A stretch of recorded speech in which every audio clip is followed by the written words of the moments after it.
Joe Rogan Podcast. Check it out. The Joe Rogan Experience. Train by day, Joe Rogan Podcast by night, all day.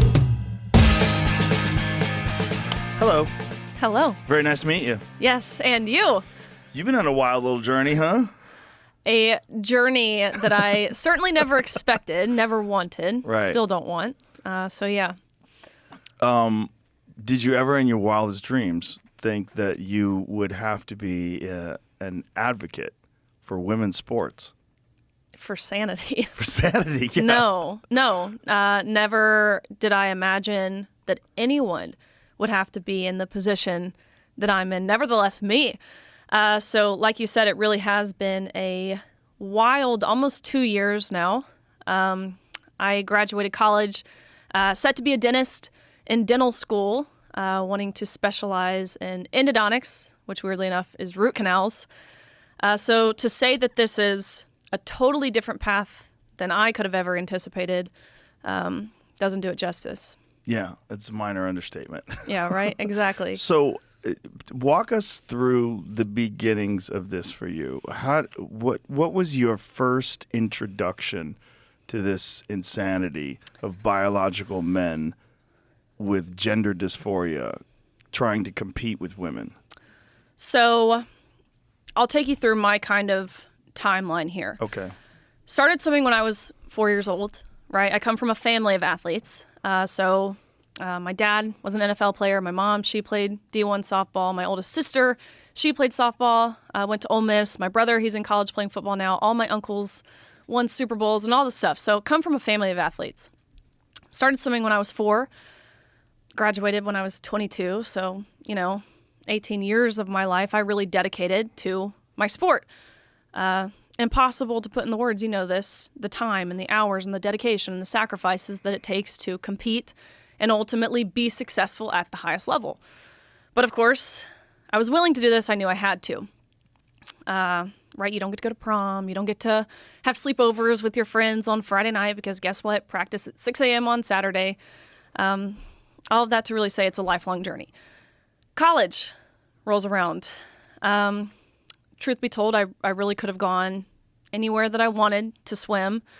I'm absolutely biased, and the SEC is the best conference. So I knew that was for me, but went to University of Kentucky.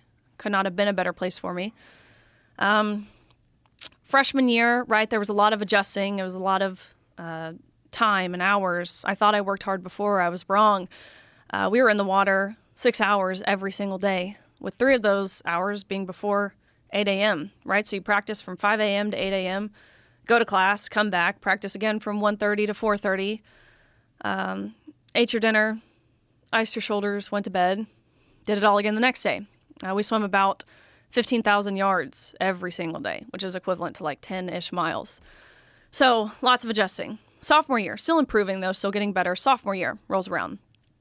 I really started having this breakout season, started doing some pretty great things, really had finally developed like a sense of consistency, I think. And about 3 days before we were supposed to leave for our national championships, which of course, the NCAA, think about basketball, the NCAA tournament, equivalent in swimming, we were ready to go, the meet you work all year, really all your life for. About 3 days before we were supposed to leave in March of 2020, our coaches pull us out of the water, sit us down, say, look, if you live in the dorm rooms, pack your stuff up, you have to leave campus tonight. Of course, COVID had hit. I didn't really know what this meant at the time. There's still a lot of uncertainty around this. So I thought this meant we got a weekend off, we got to go home, we'd quickly return. But of course, that was not a correct assumption because upon going back home is Tennessee for me, right? There were no pools open. There were no gyms open, nothing like that. And so every day I swam miles aimlessly in the lake. I'd put on a wetsuit and I'd jump in the boat dock and I'd swim down by Johnny Cash's house and I came back and I did the same route every single day. Because again, I knew that I had to. If I wanted to continue this breakout season I was having my junior year or my sophomore year into my junior year. Right? And the amount of snakes that I swam by and like dead catfish that are floating on top of the water that like hit you in your face while you're swimming is not pleasant. But eventually we were able to come back junior year. We had to deal with all the COVID theatrics, which I'll be the first person to say that being a college athlete, really being a college student, I would argue being a human during the time of COVID was miserable, to say the least. But especially being an athlete, right, in terms of the mask mandates and the social distancing and the contact tracing and the mandatory vaccines, which, have you ever seen a swimmer in the pool wearing a mask? I have. You have. I have. I watched videos of it. Well, we essentially waterboarded ourselves. It's so fucking stupid. Isn't it? It's so stupid. Isn't it? So, but this dealing with all the theatrics outside of all that, really, this was the year that I won my first individual SEC title. University of Kentucky won its first ever program title in school history. And ultimately, I concluded my junior year placing 7th in the country, which I was proud of, right? You're top 8, you're an All-American. It's a pretty high honor. But I knew right then and there that I placed 7th in the nation my junior year, that my senior year I had a goal of winning a national title. So that's kind of the backstory to now kind of finding out about all of this other stuff going on. Senior year rolls around. About midway through my senior year, I'm right on pace to achieve my goal. I'm ranked 3rd in the nation behind one amazing female swimmer who I knew very well because, you know, like in most sports, your top-tier athletes know of each other regardless of where you compete because you've grown up competing against each other. So I knew this girl very well, trailing her by a few 100ths, tenths of a second maybe. But the swimmer who was leading the nation, by body lengths, might I add, which is a very large margin in swimming, right? A sport that's measured down to the 100th of a second. This swimmer was leading the country by multiple seconds, was a swimmer that I had never heard of before. And this is the first time that me and my teammates became aware of a swimmer named Leah Thomas. For all we knew at the time, right, keep in mind we hadn't seen a picture of this person or else things would have been a little more clear. For all we knew at the time, this was a senior from University of Pennsylvania, which is not a school that historically produces fast swimmers. Now I would argue is not a school that historically produces really anything good. Leading the nation by body lengths, ranging in events from the 100 freestyle, which is of course a sprint, and all the freestyle events in between through the mile, which, if you don't know swimming, right, think about this in terms of your Olympic runners, because that's like saying your best 200-meter runner is your best marathon runner. You and I both know that that doesn't happen. They're two totally different systems. But that's what we were saying in this person. So I'm scratching my head, right? I'm talking to my coaches, my teammates. Who is this person? We had no idea. And we continued to stay in the dark until an article came out. And in this article, very briefly disclosed in a blip of a sentence, as if we were really supposed to just read right over it. It says, Leah Thomas is formerly Will Thomas and swam 3 years on the men's team at University of Pennsylvania before deciding to switch to the women's team. And so when I read this, of course, I was shocked, naturally. But really, it was kind of like the sense of relief that I felt. Because at this point, I went to look up who Will Thomas was. Because admittedly, I was curious. You know, was this a lateral movement?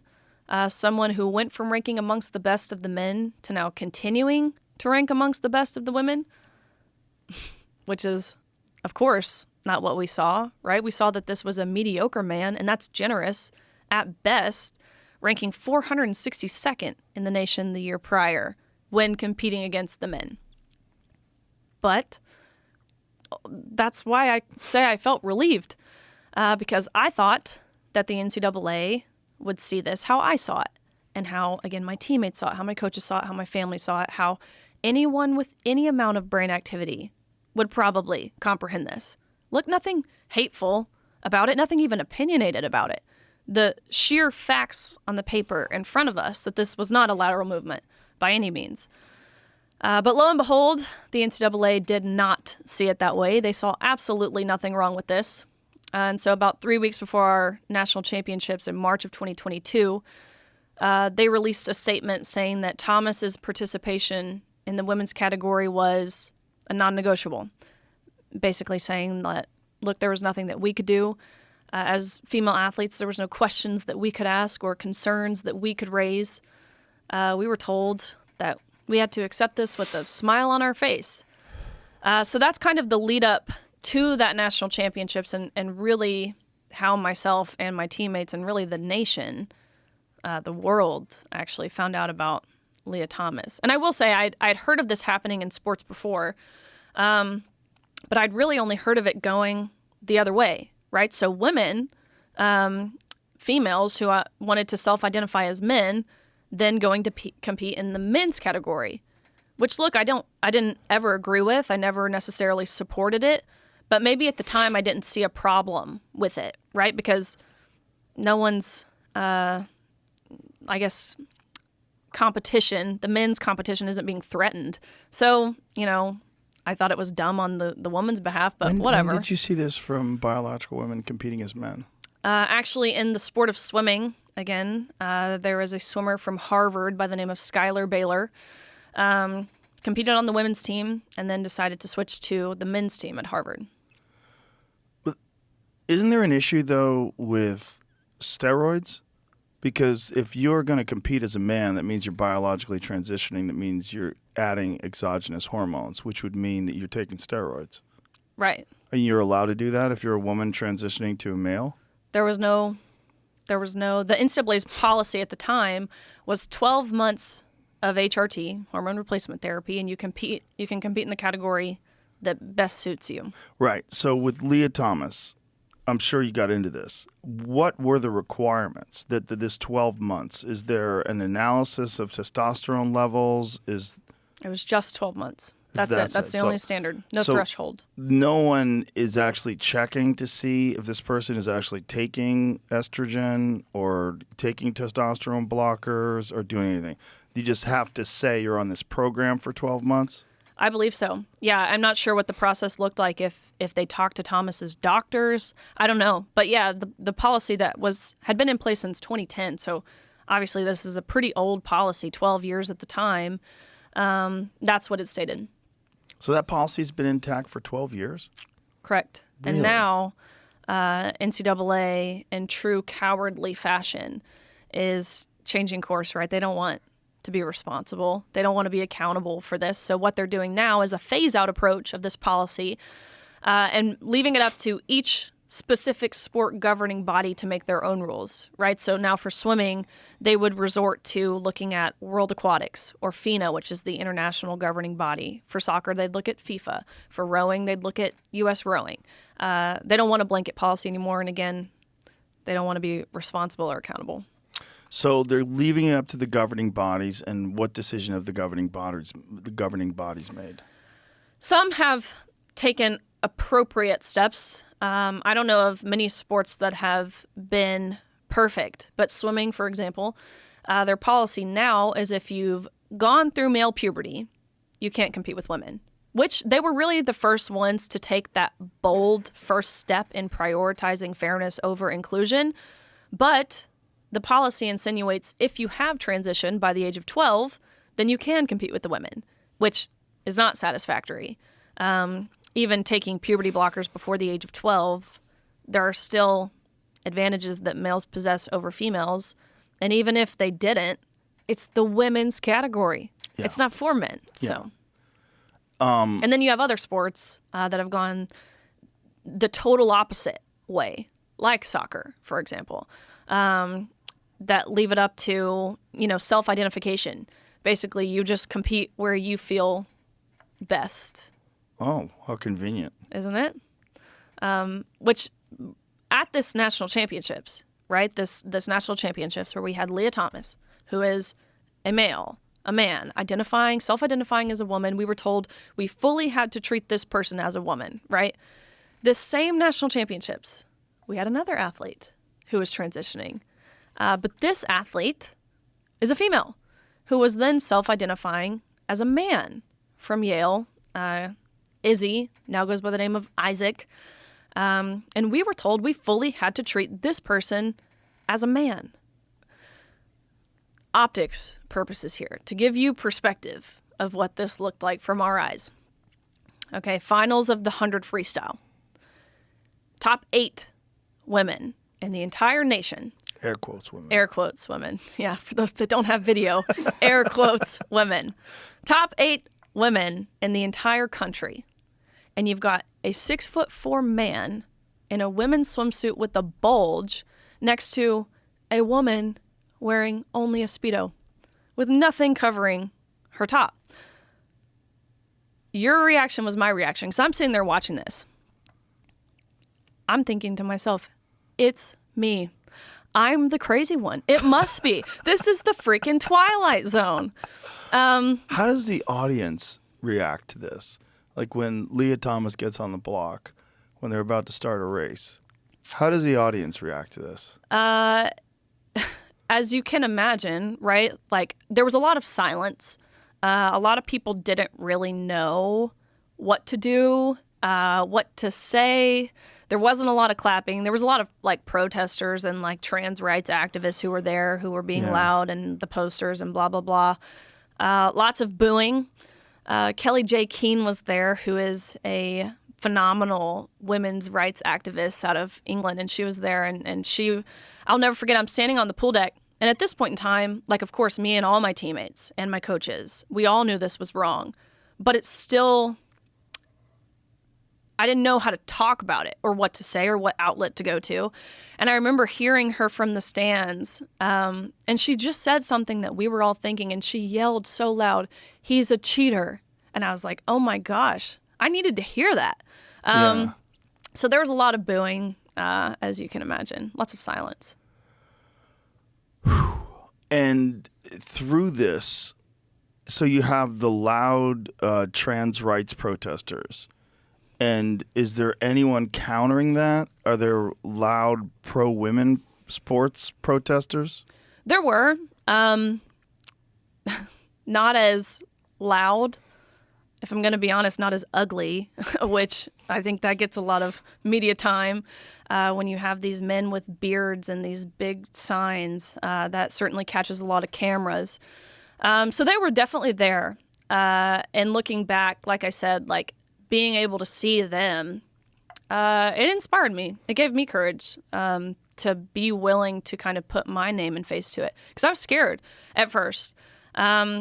Based on just kind of the silencing tactics that were used to keep us quiet, right? Like we were told, you know, you'll never get a job if you speak out about this. Your employer is going to look you up and see that you're a transphobe. And you don't want that, do you? You don't want everyone to think that you're transphobic. Was this a conversation that someone actually had with you? Yeah. We had to go to training, Joe, to learn how to accept that you're being cheated. A senior in college. Yeah. 21 years old. Yeah. They brought in an outside professional, again, air quotes, because what in the world, how can you be an outside professional who sat us down and taught us how to use she, her pronouns?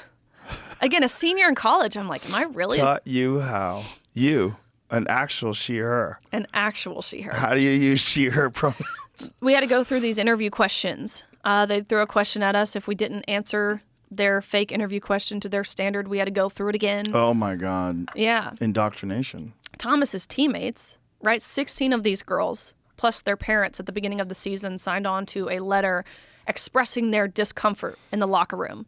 I kid you not. The university responded back with, and I have a screenshot of their response, "If you, as women, feel uncomfortable seeing male genitalia, here are some counseling resources that you should seek in an attempt to re-educate yourselves." Re-educate yourself that that's a she-ness. That's not a penis. It's a she-ness. Oh. Queeness penis. So does Leah Thompson have sex with girls? What? Leah Thomas, rather. Yeah. At the time, again, this is what I know based off of what his teammates have told me and what really has been public knowledge based off what they post and different things. At the time of that national championships, he was still dating women and active with women. Sexually. So obviously has testosterone. Yes. But now, again, based off of social media, he is engaged to another man who claims to be a woman. So 2 men, but they call themselves lesbians. So who knows? But yes. But at the time. So Yeah. if you're on that team, you're a woman and you have a biological male who's intact, who's having sex with women, walking around naked in the locker room with women. And if you're uncomfortable with that, you should educate yourself. You and said learn how to use she, her pronouns and accept defeat You said it. to this person that's not a woman. You said it. And the whole idea behind Title IX was supposed to be to protect women's sports. It's supposed to be to have a place where women can compete fairly against women. Yeah. And because of this insane cult that 45% of the country's in, or whatever it is, you have to deal with this literal mental patient in a woman's sport dominating, and everyone's cheering. Yes. And everyone around it that's watching it is upset. All the parents, probably on both teams, Of course. all the women that are competing with this man, and the whole world's like, yay, diversity. And you Yeah. must feel like you're in a fucking movie or something. Well, I'll tell you, really what had thrusted me over the edge into no longer being willing to lie, ultimately, is he and I raced in the 200 freestyle. This is the day after he swam the 500 freestyle and won a national title, beat out Olympians, beating out American record holders, right? Keep in mind, these aren't scrubs. They're the most impressive and accomplished female swimmers this world has ever seen. And again, he beat them all by body lengths. 1 second might not sound like a lot of time, but in the sport of swimming, again, measured down to the 100th of a second, 1 second is significant. He beat the entire nation of women by almost 2 full seconds. Even the time he went last year would have beat every girl in the country this past season by nearly 2 full seconds, making him the first man to win a Division I NCAA women's title, trailblazer. But the second day of competition, the day after this, he and I race in the 200 freestyle. So, look, we get on the blocks, dive off, swim 8 laps of freestyle, touch the wall at the end. I look up at the scoreboard, and almost impossibly enough, Joe, we had gone the exact same time, meaning, of course, we had tied, which is it's incredibly embarrassing for a 6'4" man to not even be able to beat like a 5'5" female. But again, going a minute and 40-ish seconds and not even 1/100th separated us. You can't tell me that's not divine intervention. But tied, we get out of the water. We go, you can see here, we both went 143.40. Not one of us going 143.39 or 143.41, tying. Get out of the water, go behind the awards podium. The NCAA official looks at both Thomas and myself. Thomas, who is towering over me, right, 6'4", and this official looks at both of us and says, "Great job, you two. But you tied, and we only have one trophy, so we're going to give the trophy to Leah. Sorry, Riley, you don't get one." My Jesus Christ. heart rate was still high, having just competed. My adrenaline was still pumping. And so the first thing that I thought ended up being the first thing that I said. And the first thought that I had was just what you had just said, right? Like, isn't this everything that Title IX was passed to prevent from happening? What do you mean you're going to give the trophy to the man in the women's 200 freestyle? I asked the question that no one dared ask all season. And I said, why? Which, of course, he didn't have an answer as to why. They didn't give him a script of what to say when someone asks you the dreaded question of why. And so his first excuse he came up with, he's stumbling on his words, and he's, we're actually just doing this in chronological order, he said. And so I said, okay, do you mean alphabetical? Because G comes before T. Otherwise, I literally have no idea what you're being chronological about, right? We tied. So again, what's your rationale here? And finally, he realized that he didn't have a justification. He didn't have an answer for this. And so, and I actually appreciate his honesty. This is when his face changed. He looked sad. His voice changed. I could tell he didn't even believe what he was about to say. But this official looked at me and said, Riley, I am so sorry, but we have been advised as an organization that when photos are being taken, it's crucial that the trophy's in Leah's hands. Again, you can pose with this one, but you have to give yours back. Leah takes the trophy home. You go home empty-handed, end of story. We can eventually mail you one. Oh, my God. Is what they said. So it was like that moment when I felt guilty at that point. I felt guilty for participating in the farce. I felt guilty for even getting in the water at this point. And so it kind of hit me. I won't say I was necessarily cowering because it didn't feel like that to me. I wasn't necessarily scared to approach the topic. I just thought someone else would. I thought a coach would say something. I thought some other swimmer. I thought someone with political power, someone within the NCAA. Quite honestly, I thought someone's dad would come down there and yank this man out of our locker rooms. But it was in that moment where we were standing on the podium, myself included. I'm standing on the podium, and we're clapping, and we're smiling, and we're cheering. And it hit me. I'm like, what in the world are we clapping for? Because, I mean, really what we're applauding is our own erasure, our own demolition. And so it was right then and there that, again, like a slap across the face, I was like, how in the world can we as women, as female athletes, expect someone to stand up for us if we aren't even willing to stand up for us? Like, this has to come from us. So again, I knew all season the unfair competition was wrong. I knew all season that the locker room aspect was wrong. I knew that the silencing that we were facing from our universities, I knew all of that was wrong. We all did. But it wasn't until this official reduced everything that we had worked our entire lives for down to a photo op to validate the feelings and the identity of a man at the expense of our own. That's really when I decided that I couldn't continue being silent. And so what was the first thing that you did? As you can imagine, there was a ton of reporters there, like I said, which swimming is not a sport that garners media attention. But this meet was unique because there was. And so my inbox was filled with different reporters who had been reaching out to me from all the different outlets, left-leaning, right-leaning, everything in between, who were desperately hoping to get a quote or an interview that they could take back to their editor so they could have this story. Because up until this point, remember, really no one had spoken about this, at least not with their face and their name to it. Some people anonymously, even some of his teammates had spoken anonymously at this point. And so we had been, this training that we went to previously, I mentioned, where we had to learn how to use she, her pronouns. We were also told that any media opportunity that came our way, we had to forward on to our sports information director. Now, had this been the case in the past?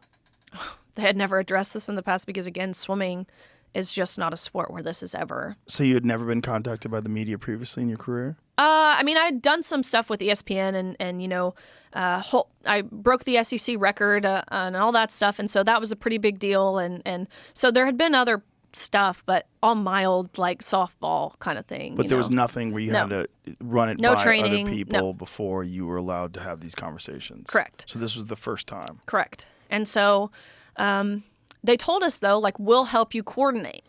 Can I ask you, can I pause you there? Come on. Do they have the right to do that? Is it anywhere established that they can dictate who you're allowed to communicate with in the media? Has this ever been an issue before where they can restrict your ability to communicate? Not that I know of. I will say, like, and I'll be honest here, like, my school, University of Kentucky, the athletic side of the university and of this space treated me awesome. Like, my athletic director, Mitch Barnhart at Kentucky, who's been there for 20 plus years, an incredible Christian, just an incredible stand-up guy who leads by example. He's a wonderful human. He's always been supportive of me. Not even necessarily my stance, but supportive of me, which means a lot. And my coach, Lars Jorgensen, who had coached there for 10 years at the time, amazing and supportive of me. But a lot of the kind of silencing and submission stuff came from the academia side or the compliance side of things. So my athletic side of my university was wonderful.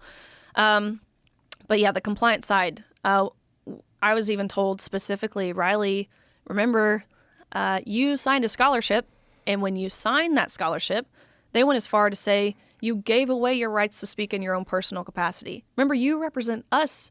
Remember whose name is across your chest and across your cap, because it's not your own, it's ours.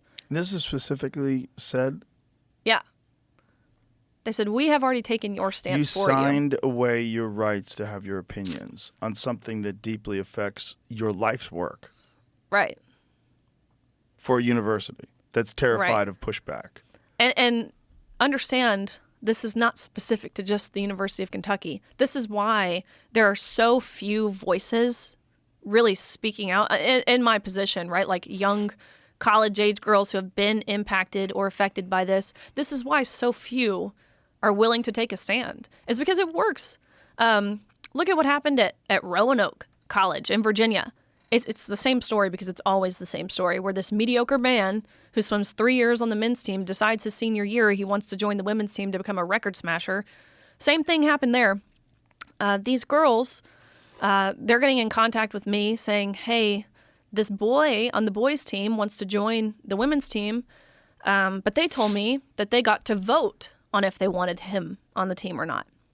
And so these girls, they're talking to me. They're like, yeah, there's 17 of us on the team, and all 17 of us are going to say no.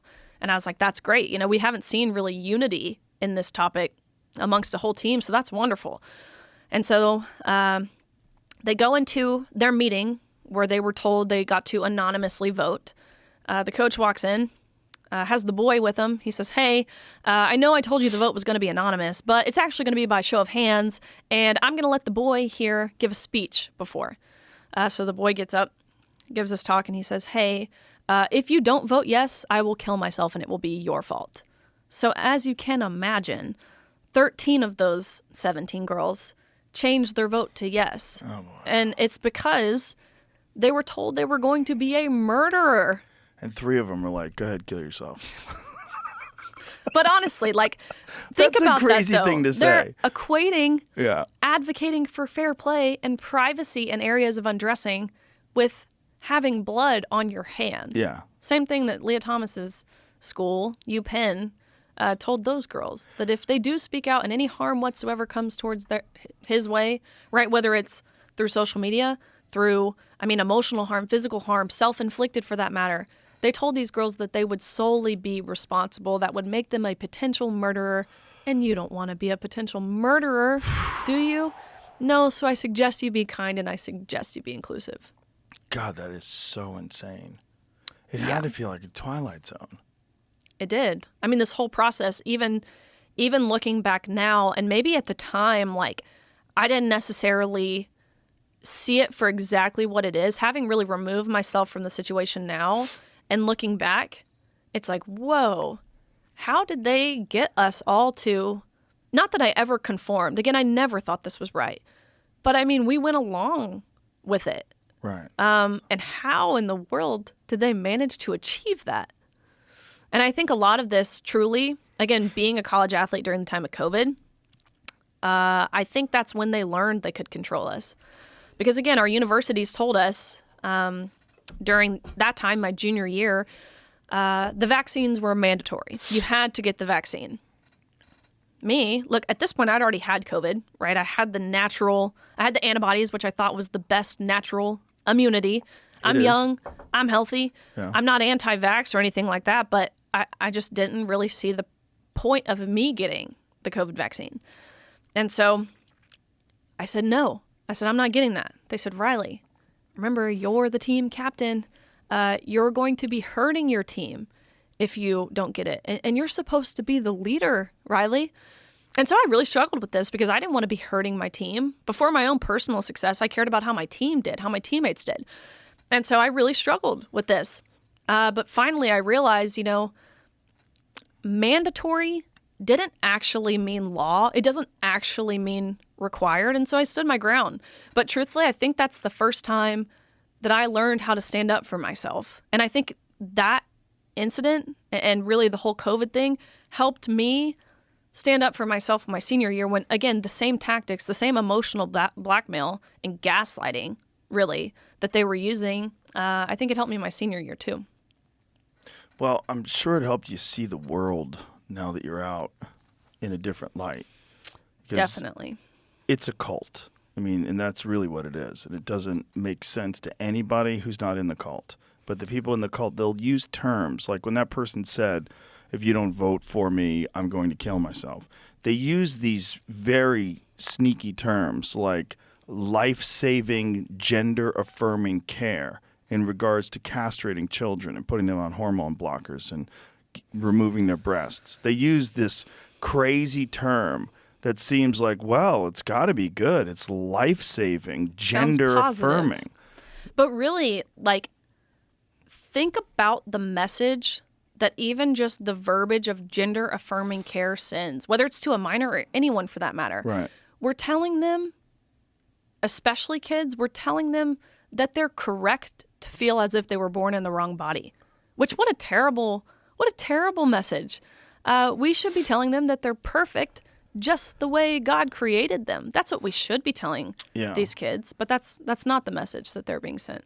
No, it's one of the most bizarre things. And, Doug... And even, even this, this verbiage of sex reassignment surgery, it sounds harmless, but when you say it, it's as if you're subconsciously admitting that you can, in fact, reassign your sex, which is so detrimental to the English language. And we're playing into their game when we use that verbiage. Even the verbiage of biological woman.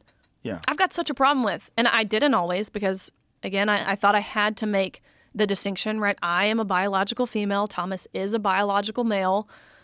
I had to take a lot of math courses, upper-level math courses in college, and so I'm sitting there one day and I'm like, if this was an algebra equation, wouldn't those words biological just cancel each other out? Why are we saying that? And then it hit me. I'm like, how silly and redundant, as if I have to add that prerequisite of biological to declare I'm a biological being.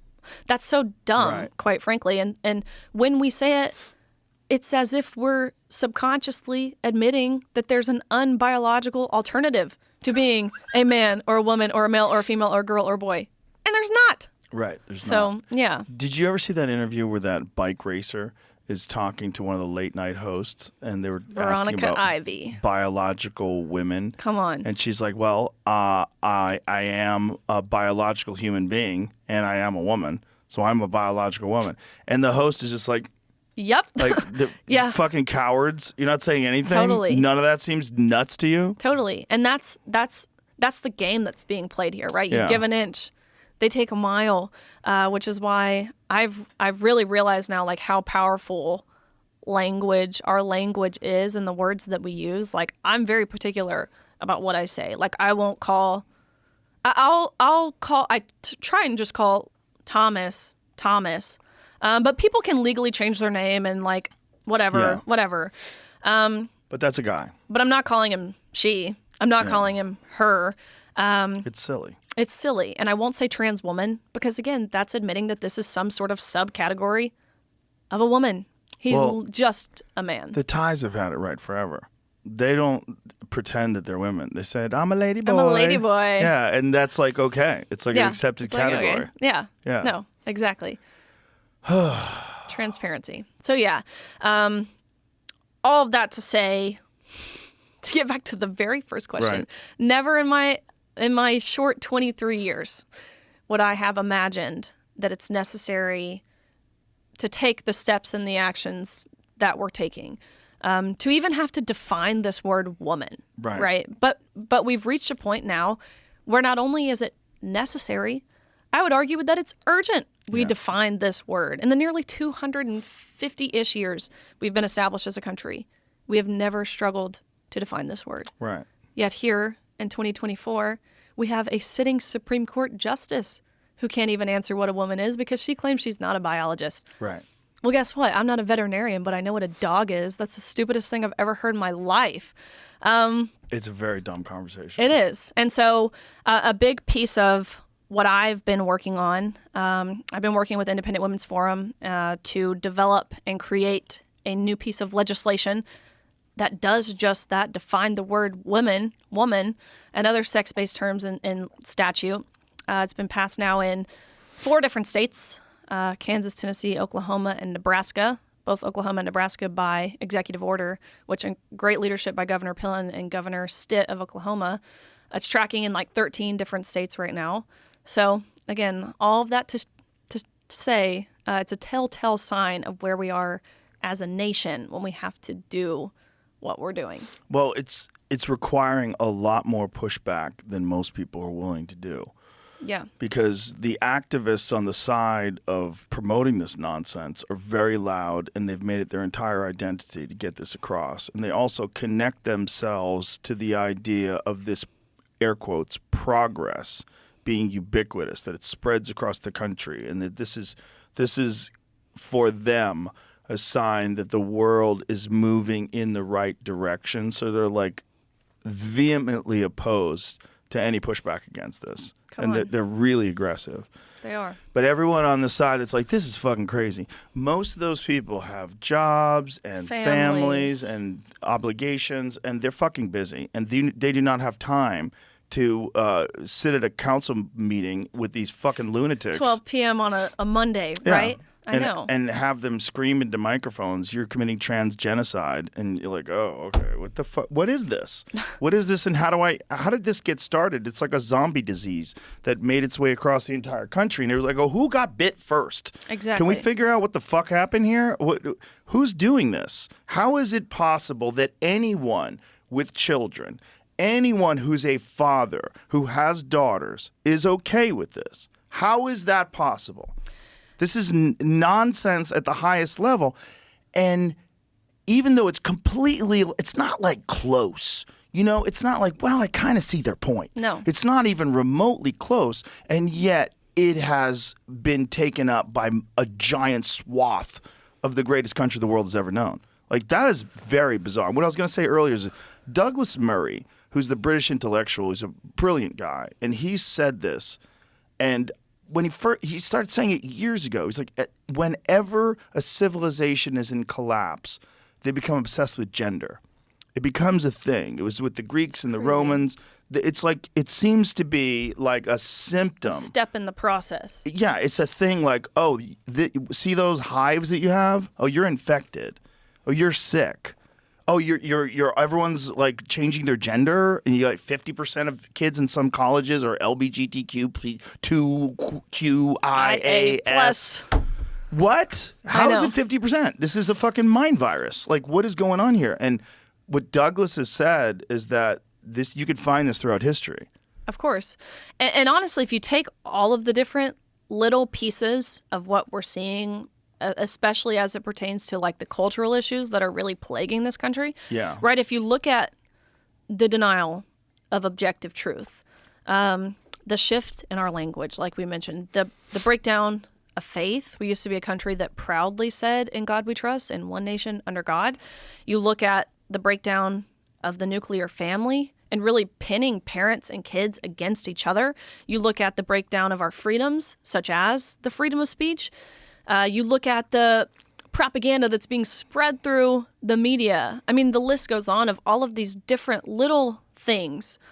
If you put them together, it points in one direction.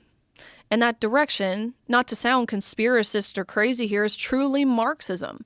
Or right, like you talk to someone from North Korea, or China, or Germany, or Cuba, or Brazil, or Venezuela, or Russia, or any of these countries that have once embraced this socialist, communist, Marxist regime, and they will tell you that it's a slippery slope. And it's a slippery slope, but by the hands and feet of our own leaders, the people in the White House, we are actively being led down.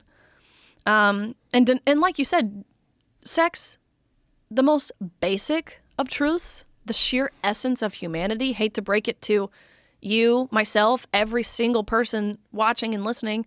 You're all here for man and woman. And so being asked to deny that is as if we're being asked to deny that the sky is blue, or being told to say 2 + 2 is 5. And if anyone has read 1984 or had a brief understanding of history, like you said, you will understand what it means when we start saying 2 + 2 is 5. Yeah. It's a pretty scary, chilling thought, really. Well, if they can get you to give up one of the most basic things, There's no limits. yes, There's exactly, no limits. Exactly, and then look, I agree with you that it did start during COVID because it started during this exercise of control and mandating realized. things. Yeah, and they didn't do it based on any data. They didn't do it, especially with young athletes. No. What they did to do is do that so that if you can get compliance with absolutely everybody, so if you can get the people who don't need this medication at all to mandate it for children, for young, healthy athletes, for people that have zero fear of dying from COVID, and if you can force them into doing it, you can kind of force them to do a lot of things. If you can force them to like accept the most chaotic notion, like that we shouldn't have a border and just let people run through. And if it's terrorists, well, hey, I mean, maybe they want a better life. Come on, like come on. what you're not going to vet anybody. You're going to let them in, and now you're saying that some of them should be allowed to vote, and you're going to give Right. some of the money. And then New York City has this scam where they're giving them debit cards with like up to $10,000. And then, meanwhile, poor people who live in New York City, who are citizens of the United States, they're shit out of luck. Or what Sorry. about my husband, who's an immigrant? He came over from England, but did it the right way. We've been married for almost 2 years, and Joe, he still doesn't have his green card. Yet you have people walking over the Yeah. border, and they obtain it with ease. Yes. It makes it harder for people like my husband and my family, where it's harder to travel. It's harder for job purposes when you don't have your documentation that you need. So you're right. It makes it harder on not only Americans, but the people who want to do it the right way. Do you think about it? Like, why are they doing that? Do you think they're doing it to import voters? Do you think they're doing it because some industries want to encourage cheap labor? That this can break unions? Because if you've got a bunch of people that are undocumented, it's legal to hire them and you could pay them less. Why would you need a union when these people are just happy with whatever you give them? Exactly. Here's what I think. Joe Biden has he has the power right now to secure the border. He has that power, but he won't do it. So to me, what this looks like is the planned and controlled destruction of this nation. Reasons why? I don't know if it's to get voters. I don't know if it's to, what really the purpose is. But make no mistake, this is planned and it's controlled. Again, by the people leading this nation, which is a terrifying thought. Well, it makes sense. It sounds nuts. And if you had said this 20 years ago, I was like, this bitch is out of her mind. It's just like, this is What are we doing inviting Riley here? controlled destruction of our United States. But now you look at it and you go, well, hold on. I mean, if they learned anything from COVID, one of the things they learned is that during a period of destabilization, people are much more compliant. And COVID was a massive period of destabilization to the point where they put into place illogical laws that restricted people's ability to keep their businesses open while leaving gigantic businesses wide open. You walk through Target, no one gets sick there. But if you go to mom and pop's candle shop, everyone's going to die. And none of that made any sense. No. None of it made any sense. And they got us to get through with that. If they can destabilize the country in the form of letting violence into the country, and then also at the same time simultaneously cracking down on gun laws in America and imposing more gun control on the citizens. I mean, I don't want to fucking secure my tinfoil hat on, like, really. But if I was going to do it, if I was an evil person who had this goal of the destruction of America, that's how I would do it. I would course. get everybody involved in the most nonsensical bullshit arguments, like use 78 different gender pronouns. And if you go and call someone a Z-zer. We had this conversation with Christopher Rufo the other day. I saw. The Z-zer thing, like he's literally got to go to court because he was not willing to call someone Z-zer. So he's got to be charged with a crime, and they have to see whether or not he committed some hate crime. Well, that's because he like, didn't use a made-up pronoun. This whole new Title IX rewrite that the Biden administration is pursuing that will be, I believe, announced in the next couple weeks. And under this new rewrite, it is sexual harassment. You would be guilty and charged with sexual harassment if you, a 17-year-old girl who's housed with a male in your dorm room, if you go to your administration and complain, expressing that you feel uncomfortable being housed with a male, you're charged with sexual harassment. Not the man who's parading around your locker room or your bathroom. No, that's brave or stunning or inspiring or whatever other virtuous word they want to use. But you calling a spade is grounds for sexual harassment. Bananas. Like, not even... Like a whole bunch of bananas. Yeah, like if you saw it in a fucking movie, you'd be like, no way. If there was a movie that someone put out in 2003 and this was the plot, you'd be like, shut the fuck up. That's never going to fly. That's so ridiculous. And here we are, and it's moving further and further in that direction. You're seeing gaslighting on an unprecedented level. There was this group of people that got interviewed by the New York Times that are super fans of Joe Biden, that don't give it's wild. I mean, it's wild. It's wild to see these people. I think he's amazing, and I think what he's doing is the greatest one term that any president. He's done more. Karine Jean-Pierre, whatever the fuck her name is, said that the other day. She said that this administration, they asked him, why does Biden need cue cards for everything? Why does he need cue cards when he sits down? Why does he need why does he need those things? So was the question. And she just rattles off how what Joe Biden has done more in these 3 years than most presidents do in 2 terms. Open the border, kill the economy, fund 2 fucking crazy wars. But that's what you'll find too when pull out of Afghanistan. When you have these Biden super fans, you'll ask them, okay, well, what is it that you like that Biden has done? He's amazing. Well, I just like what he stands for. Yeah. They can't list anything. It's just nonsense. It's like, I like the 49ers. That's all it is. They're on a team and they'll fucking support that team full stop no matter what. And it's that same sort of behavior that exists in any group of people that's ideologically captured. Whether, you're a fucking lifelong Red Sox fan or you're a Democrat to the death. Blue no matter who. And there's people that just do that proudly, and they announce it on Twitter, and they get a bunch of people with 30 cats in their comments all commenting yay, and all these mentally ill people. Oh, 100%. It's on both sides. And that's what I've been, I've always been my whole life, like I would say before being conservative, I've always been a Christian. And so my values as a Christian align more conservative.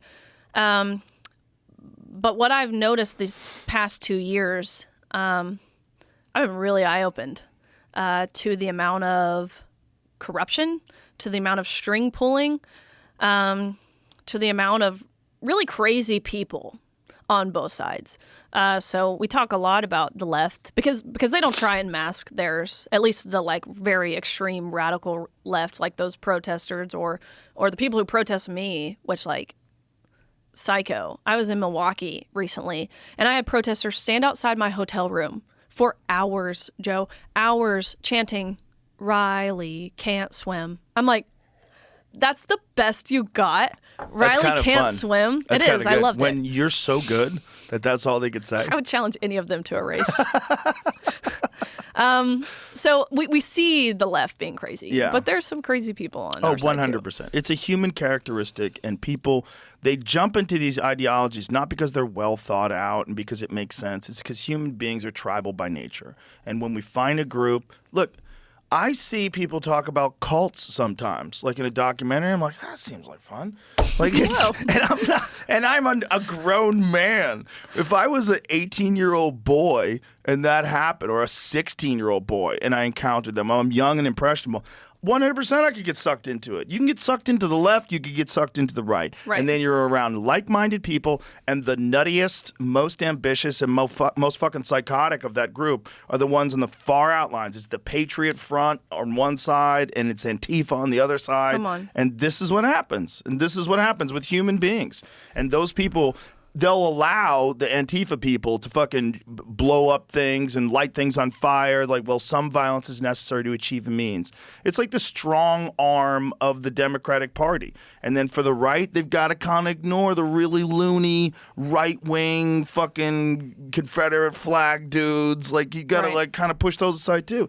But it's just who's in charge? The Democrats. They're in charge. Who's running the media? The Democrats. Almost They've universally. overtaken every public square, Right. whether it's academia, whether it's corporate America, whether it's our government, the media. I mean, every public square, which is why now, honestly, I feel like a lot of people who maybe would have considered themselves previously as kind of like apolitical or someone who didn't really look at what's going on around the world. Like you said, have jobs and families. They have their heads down. They don't look at the outside noise. I think it's waking a lot of people up, which is a good thing. That's the beauty of a democracy. Really, the American Republic is having the people as the power. We do have the power. And I feel like we're engaging those people. Yeah, I think so. I mean, I think there's enough people that are realizing that this whole system is like completely fucked. And that it's really just about money and power and control. And they use all these social issues as, it's like a galvanizing force to get whatever their financial agenda is pushed through. That's all it is. Like when the Biden administration is talking about DEI and all this, it's just tied into banks. It's how they can fund businesses and give them loans. Exactly. If you have more people that are this, we'll give you more of that. And it's just a way to control businesses. And the whole thing is just all about money. It's all a gigantic con game. And the more, like I said, if I was a fucking tinfoil hat guy, if I was thinking this is someone trying to destroy the country, this is how I would do it. I would have people willing to vote for their own demise, not advocating for freedom, if that freedom gives freedom to the people that are opposed to them. We're so stupid and closed-minded, we're willing to burn it all down just to silence people. Freedom. Right. Take away everyone's freedom. Because I don't want that person who disagrees with me to have freedom. Crazy. When you put it that way, it's exactly what's happening. It is exactly what's happening. And it's not the case when I was a kid. When I was a young guy, like I had friends whose parents were conservative and my parents were hippies. And they hung out together. Everybody would go to dinner together. Like, no one cared. Yeah, there's no more gray area, so it seems. They could talk about stuff, like they could have agreements of what Reagan was good at. Like, there was like conversations. Well, one thing Reagan really did good. Like, my fucking dad was saying that. Like, watching these people today, it's like the orcs are fighting against the hobbits. Like, this is crazy. Everyone is so opposed. It's like so polarized. And again, if I was from another country and I was trying to ruin America, I was like, how could I do this? That's how I would do it. I would do it this way. Yeah. And then I would do it through social media. And I would have the Democrats almost universally control social media. Of course they do. Except this one wild African American, this one wild genius dude decides to buy Twitter. Isn't it amazing? Amazing. If he didn't do that, we would genuinely be fucked. We would be in a real pickle. Honestly, Twitter or X now is really where I get like all my news. Like I don't even resort to a lot of the mainstream media places, at least for breaking news. Like I'll find it on X. So God bless Elon Musk. I really think that he has almost single-handedly. There's been I would say some pivotal people or groups in this culture who have really helped turn some things around. I think the Babylon Bee has done a phenomenal job of. But they were banned from Twitter. Yeah. And that was one of the breaking points for Elon. Exactly. When he found out they were banned from Twitter, he's like, okay, what the fuck? It was a turning point. But I mean, and so I really think he's single-handedly almost really turned this culture around.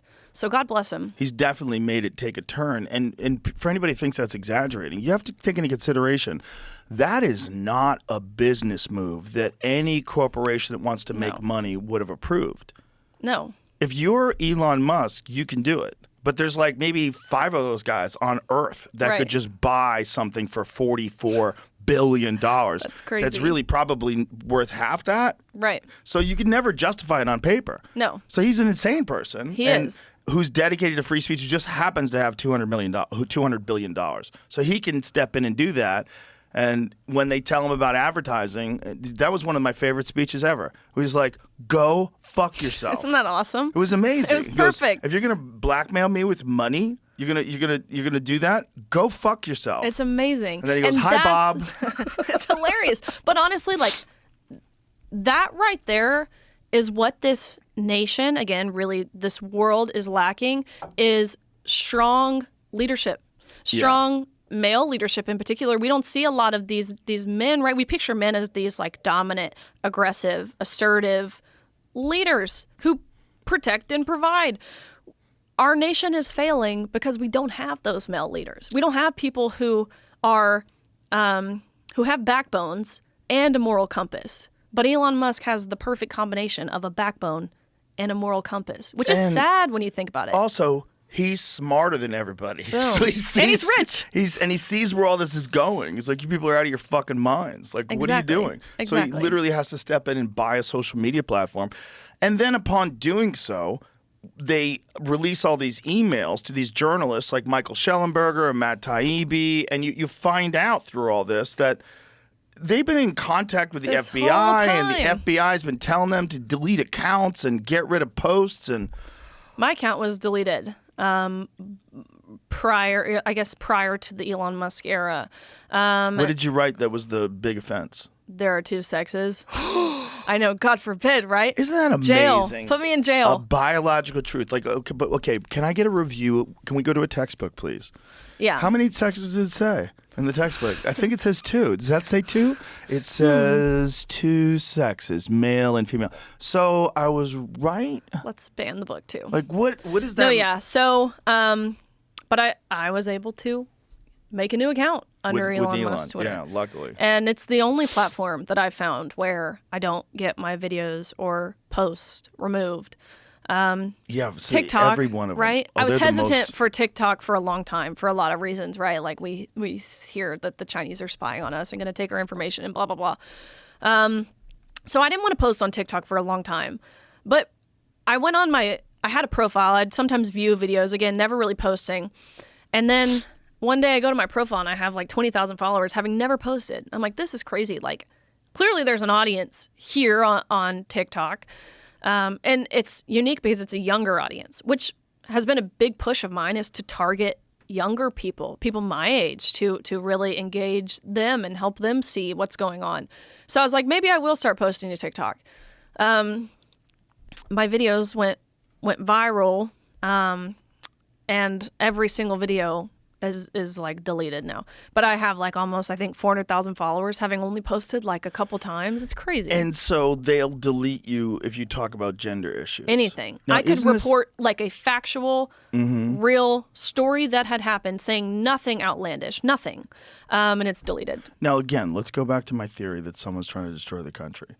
If I was the Chinese government and I was in control of a social media platform that's the most addictive and the most used by young kids, I would have as much confusion on there as possible. And I would have as much men Of with course. beards and lipsticks and long nails telling you that all your kids are going to be trans, and have that shit everywhere and never course. take it down.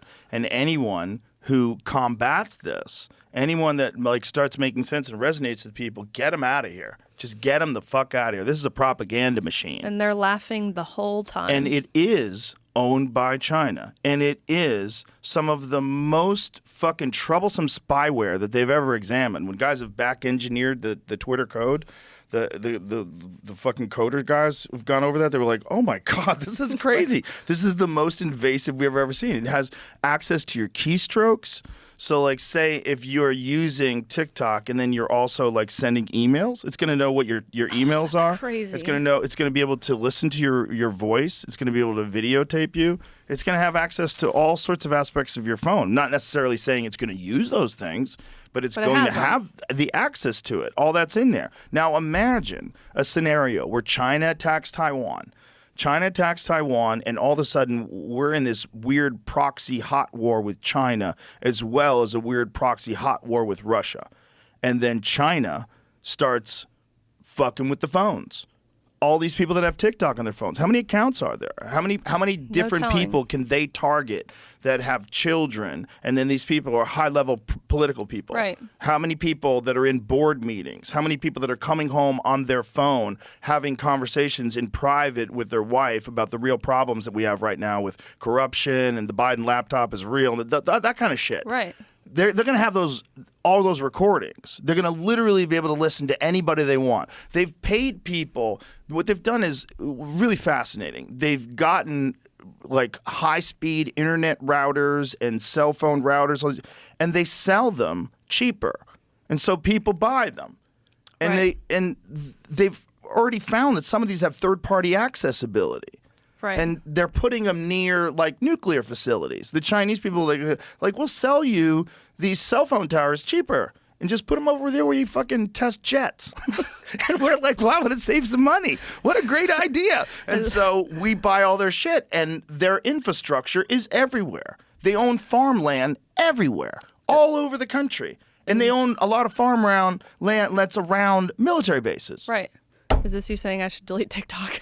I'm saying, I'm putting my fucking tinfoil hat on. I think it's like we were like, no, they would never do that. If you think about all the times in history that governments have overthrown other countries, that have invaded other countries, and they've done it with the only methods that were available then. The only methods were available then. You need tanks and guns and planes and weapons and bombs and shit, or Not boats. anymore. Not anymore. Not anymore. Now you need fucking cyber stuff. And with that, you could literally destroy the morals and the ethics of an entire generation of people, cast aside any ideas.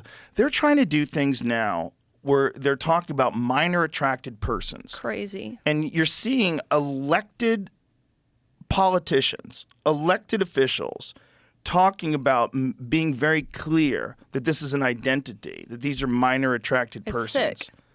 It's really that, right? You have people talking about pedophiles being maps, they'll call them. Whether it's this video recently that Libs of TikTok posted of these children, and I think Oklahoma maybe, sucking on toes. Did you see that? Yeah. Of teachers or adults or whoever these people are. Is that what it was? Sick. Yes, it was a fundraiser. What, the no children bake sale, sucked on the toes of the no adults? car wash. Sucking toes was going to be their fundraiser. It's definitely adults? Yeah, definitely adults. Or whether it's now you have these men, the CDC, that says men can produce breast milk and lactate. I got news for you. Any man who forces a baby to latch onto his nipple and suck it is using that baby as an erotic prop. And right, they do this under the guise of human rights. It is not a human right for anyone to sexually abuse a child.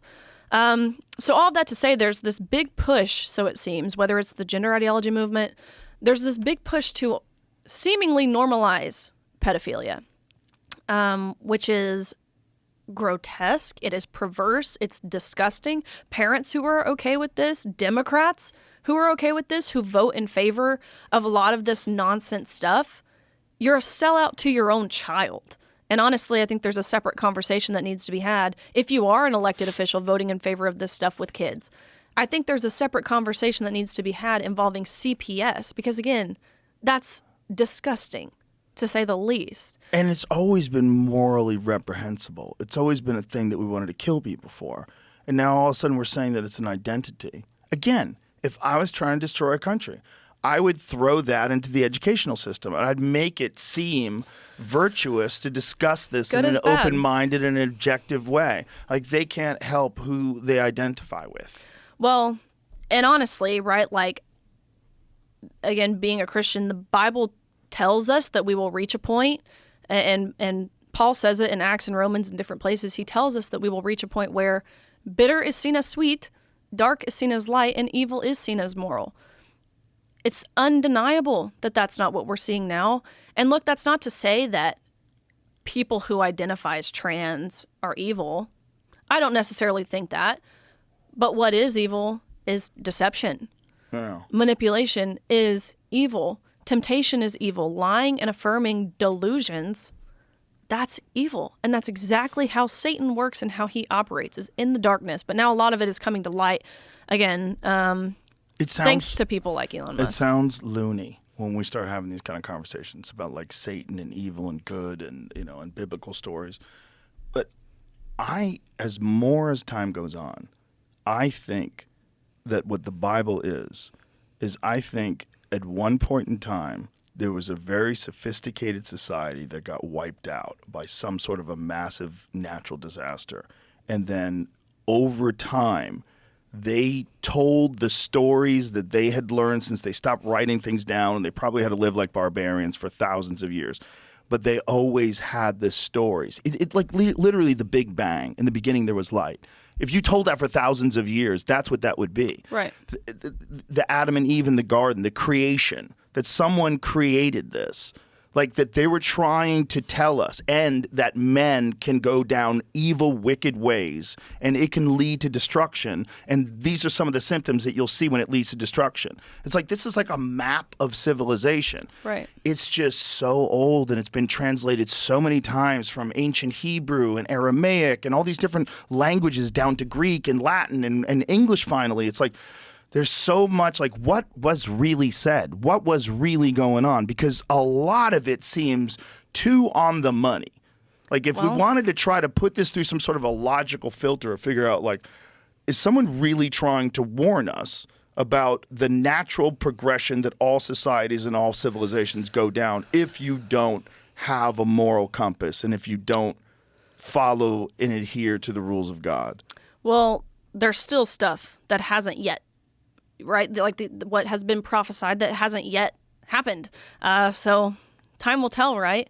I think his return is past due. Like Dr. Manhattan. In the Yeah. If that would be the wildest, forget about UFOs. UFOs would be pretty wild. UFOs on the White House lawn would be wild. Jesus on the White House lawn, wow. That would be the game changer. I pray for that.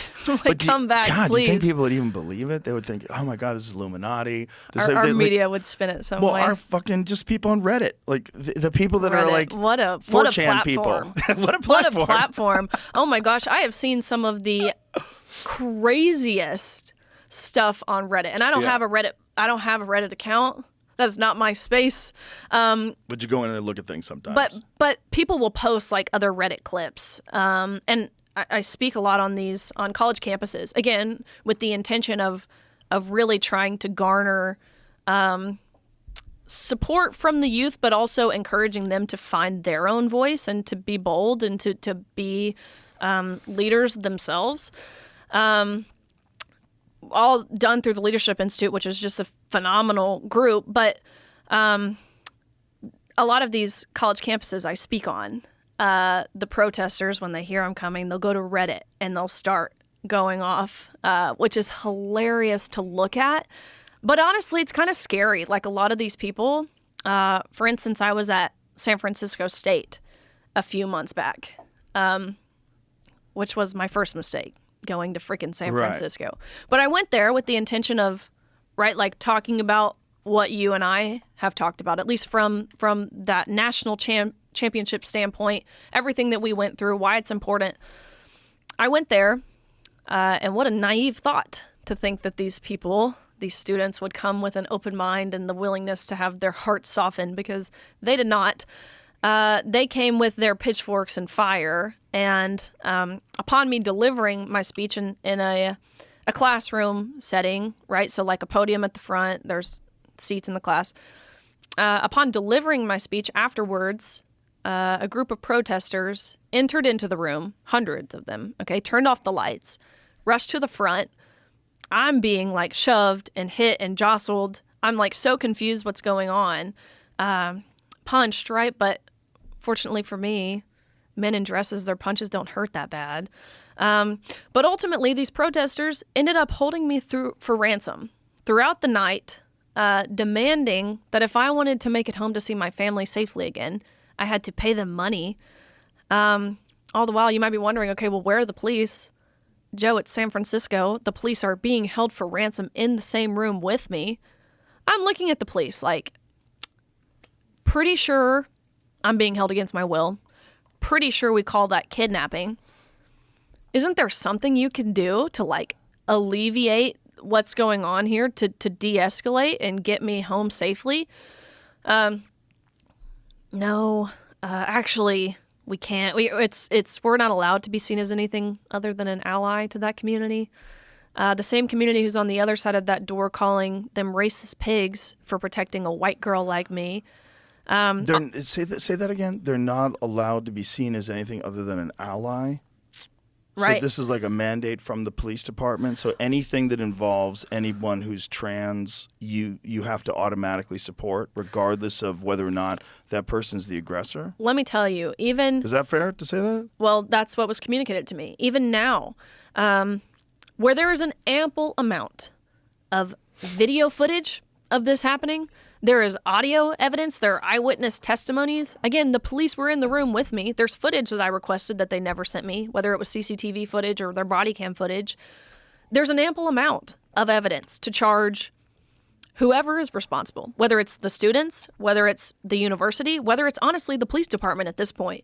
They have come back now and said that the charges are alleged. There's nothing they can do. There's no evidence to prosecute or press charges against anyone. I'm looking at this. Keep in mind, right, the dean of students shows up when I'm being held in this room for hours and hours, 4 hours, through the middle of the night in this room. And the dean of students shows up. He's negotiating with the students how much I owe each of them to get out. The price that I had heard was agreed upon through the side of the door was $10 each, which I'm mad about because I think I'm worth more than $10. They all went $10. Granted, there's a lot of them. Oh my God! But I'm like, but $10? how funny is that? Give us all $10. We're hungry. Believe. We want to go get Subway. But anyways, the university the next day sent out a university-wide email to their, staff, professors, students, everybody, and said, "We are so proud of our brave students for handling Riley Gaines in the manner that they did. We know how deeply traumatic her presence is on this campus, and so here are some counseling resources for you guys. Oh my God! You know, just know we see you, we stand with you, we see you, we hear you, we love you." Again, nowhere in there did they condemn violence against women, for that matter. Nowhere in there did they say we uphold our First Amendment and the freedom of speech. No, of course not. The right to civil discourse. No, forget it. So, it's so crazy. And that's just the San Francisco's fallen. Beyond. I was in San Francisco. I mean, that's really like, again, if I was going to ruin a country, that's how I would do it. I would tell the children everyone's amazing, and that assault you did, that was warranted, and I know how deeply traumatic that must have been for you. So here's some counseling, because you need counseling. You need to be able to talk about it. So for further fuel your narcissism and get involved with someone who constantly wants to talk about you all day. Here's some counseling. Let's talk about you. Great. I really need to focus on me. And then more about you and how amazing you are that you go hit this lady who said that men shouldn't be able to compete with women. Fucking duh. Yeah. And then there's nothing that can be done about it. Nothing. Zero. So which is why it's hard, like, for us. And when I say us, I really just mean sane people. I'm not making this conservative versus, Republican versus Democrat type thing. It makes it harder for us in this space to push back when we have district courts or our Department of Justice that really is corrupt. It's incredibly two-tiered. Yeah. This Fannie Willis thing is awesome, though. Yeah, right? Isn't it? I love it. Isn't it just? It's fun watching her get sassy when she's getting questioned, too. And that's so telling, right? When she starts freaking out and yelling, and it's like, babe, if you just wanted to be this, or to have this guy be your, like, booty call or vice versa, Yeah, you're not supposed to hire him. No. What the fuck? No. How obvious is that? Also, you can't say that you fucking paid for everything in cash. Like, what? Imagine that. Like, this is what we'll say. Right. This is how I'm going to get him. I'm going to get Yeah, him right here. that'll work. I'm going to tell him I paid it all in cash. Sorry, no records. All in cash. Where'd you get the cash? I had cash. I just Where'd had you it. get the fucking cash? You got $50,000 laying around? Who does that? But they do that because they know there's a chance of it working. Not really. Wait, I Well- think she thought the system is more rigged than it is because I think most people have never been exposed to national attention, and you No. can speak to this. Exactly. They have no idea what the pressure like that you've experienced. Like Right. you've experienced some at a young age, as a person who had no desire to be famous other than be a great athlete.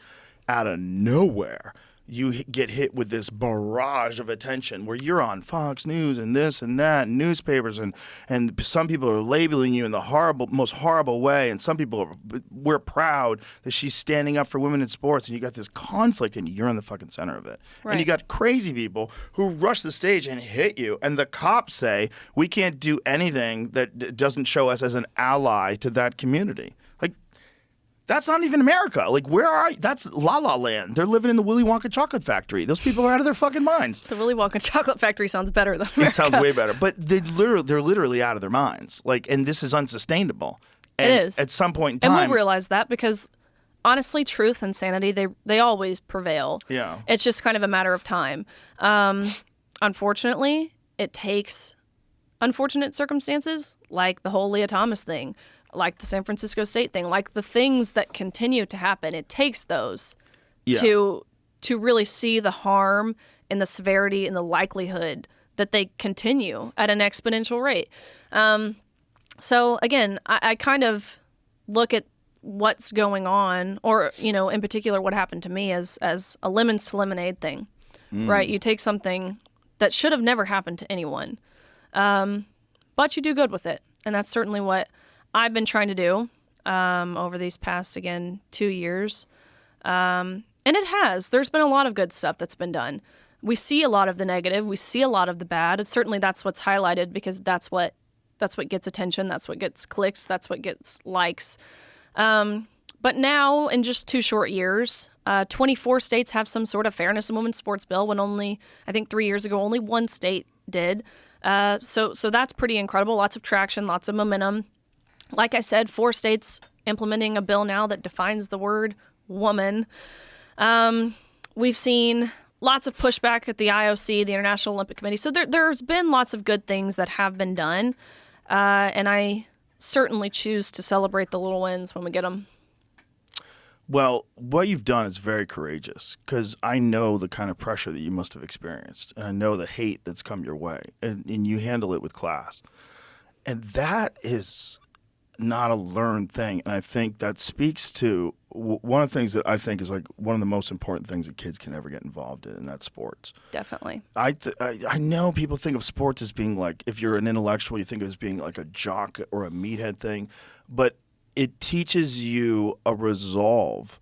It teaches you when you have to swim 6 hours a day, like you have to be strong and it mentally. transcends beyond just your athletic achievements. Which is my point, is how you can handle this, the way you can handle it. And honestly now, like, I love pressure. I love it. I love setting goals and achieving those goals, which sets me up perfectly for this position. And you're right. Like, I would highly encourage. My parents did it. My parents made me play sports. And when, my dad being a professional football player, he did not, I won't say he didn't, he never really cared what sport I played. But when I started swimming, he's like, Riley, come on, that's not a sport. I'm like, Dad, it is a sport. Like, it's hard. Like, we work hard. He's like, no, Riley, that's not a sport. Then I started dating a swimmer. And my dad was like, Riley, any sport, his justification was any sport where a man has to wear panties and competes. Like, they're gay, Riley. He's like, you're dating someone who's gay. I'm like, Dad. And now he's my husband. And now, of course, he knows he's not gay and he's the best. But it's just, but Dad all that to sounds say. Funny. That sounds funny. Yeah. He's, I had to refrain him from going in the locker room at that national championships. I called him. I'm like, Dad, there's a man in our locker room. because we didn't know this was going to be the arrangement until we saw it, until like we were actually in there with this, again, 6'4" man stripping down, fully intact, exposing himself inches away from where we were simultaneously fully undressed, right? Like, I can't even put into words like the feeling of having your back turned and all of a sudden, again, naked, hearing a man's voice in the locker room. It's like, it was inherent for every girl in that changing space to cover themselves. Like whether it was with their hands or their towels or their clothes, like it was inherent. That's so psychotic. So I called my dad. I'm like, Dad, there's a man in this locker room. He's like, Riley, I'm coming down there and I'm going to handle this myself.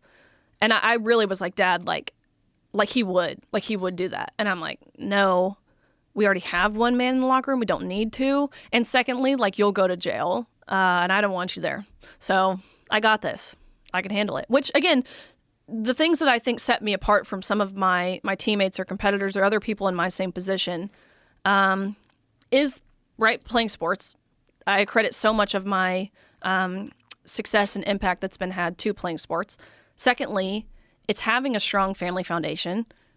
I have two amazing parents who love each other. Everyone around me, like my grandparents, all in very healthy, loving relationships. I don't have a lot of divorce around me or in my family or anything like that. I have got lots of siblings. We're all so close. So I think my family foundation is a huge aspect too. Again, what kind of set me apart. And third, again, is my faith. Just knowing the outcome, like we just previously spoke about, like knowing how this all ends and really trusting that and having faith in that. And it just knowing the battle is already won.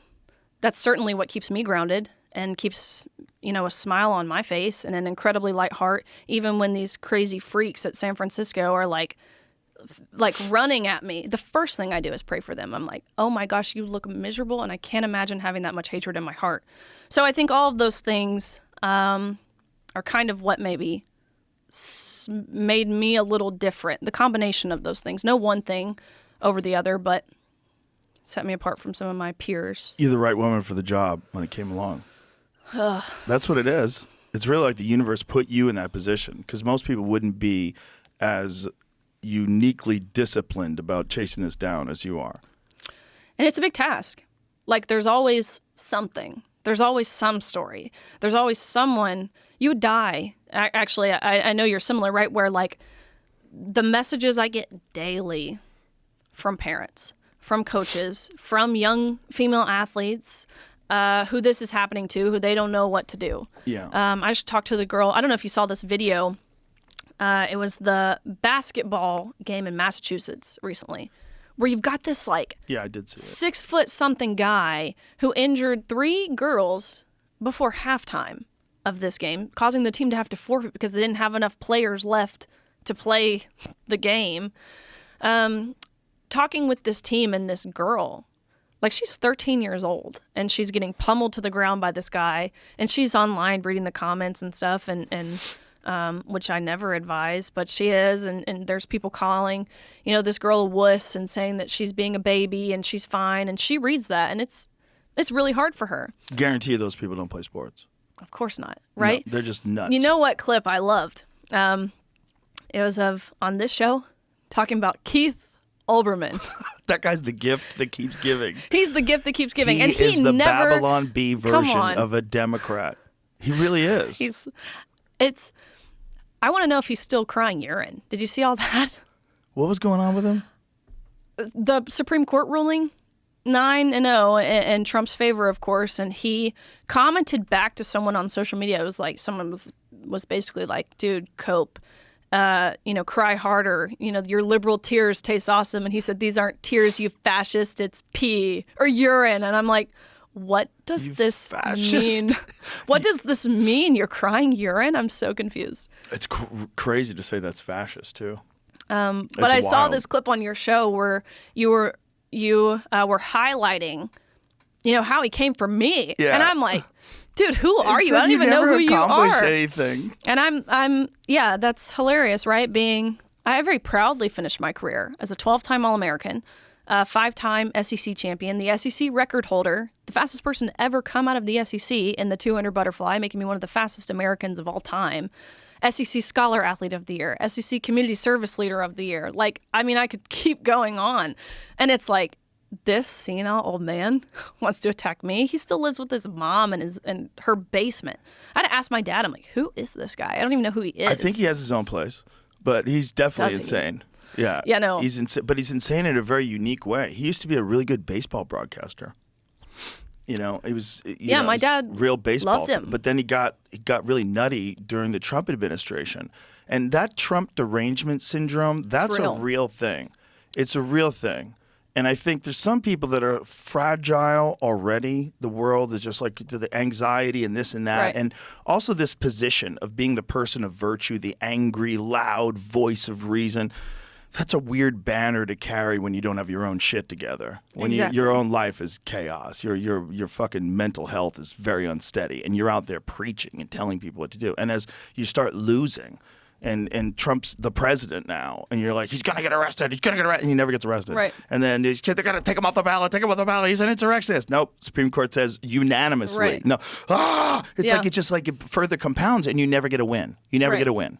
You got a little bit of a win when Biden won, and then the chaos after the Biden administration and all the things that we knew were true, that he was mentally compromised, all those things come out to be, and that's not a win. So then you're just in this constant state of like anxiety and chaos and saying nonsense things. Like almost like he wants you to come after him because you came after him so hard. It was so funny when you showed like all your medals and all your shit. Like, the fuck are you talking about, stupid? And my motto is like, truly, like, and I feel like I, for the most part, pretty much live by this, like, don't punch down. Like, don't give someone attention when that's clearly what they're vying for is attention. But I literally could not resist myself when it came to him. And it was so tragic because I'm showing him, like, all the accolades and stuff. And as I picked one of them up, it's a glass trophy. I drop it, and I broke it. But let me tell you, it was so cool because the SEC saw this video that I had made and dropping one of my like all SEC first team honors, and they sent me a new one, and they're like, we're so sorry that you had to waste your time and break a trophy over Keith Olbermann. We wanted to send you a new one. Well, good for them. Totally. Good for them. That's funny though. Even the way you handled it when you dropped it. I'm like, whatever. I've got more of them. Who cares, Keith Olbermann? I don't care about this trophy. I didn't want this trophy.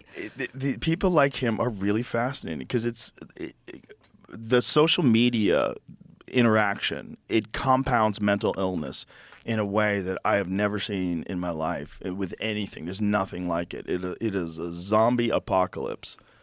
It's weird. There's so many people that are just like deeply involved in social media interaction all day long. And look, social media, of course, is a blessing.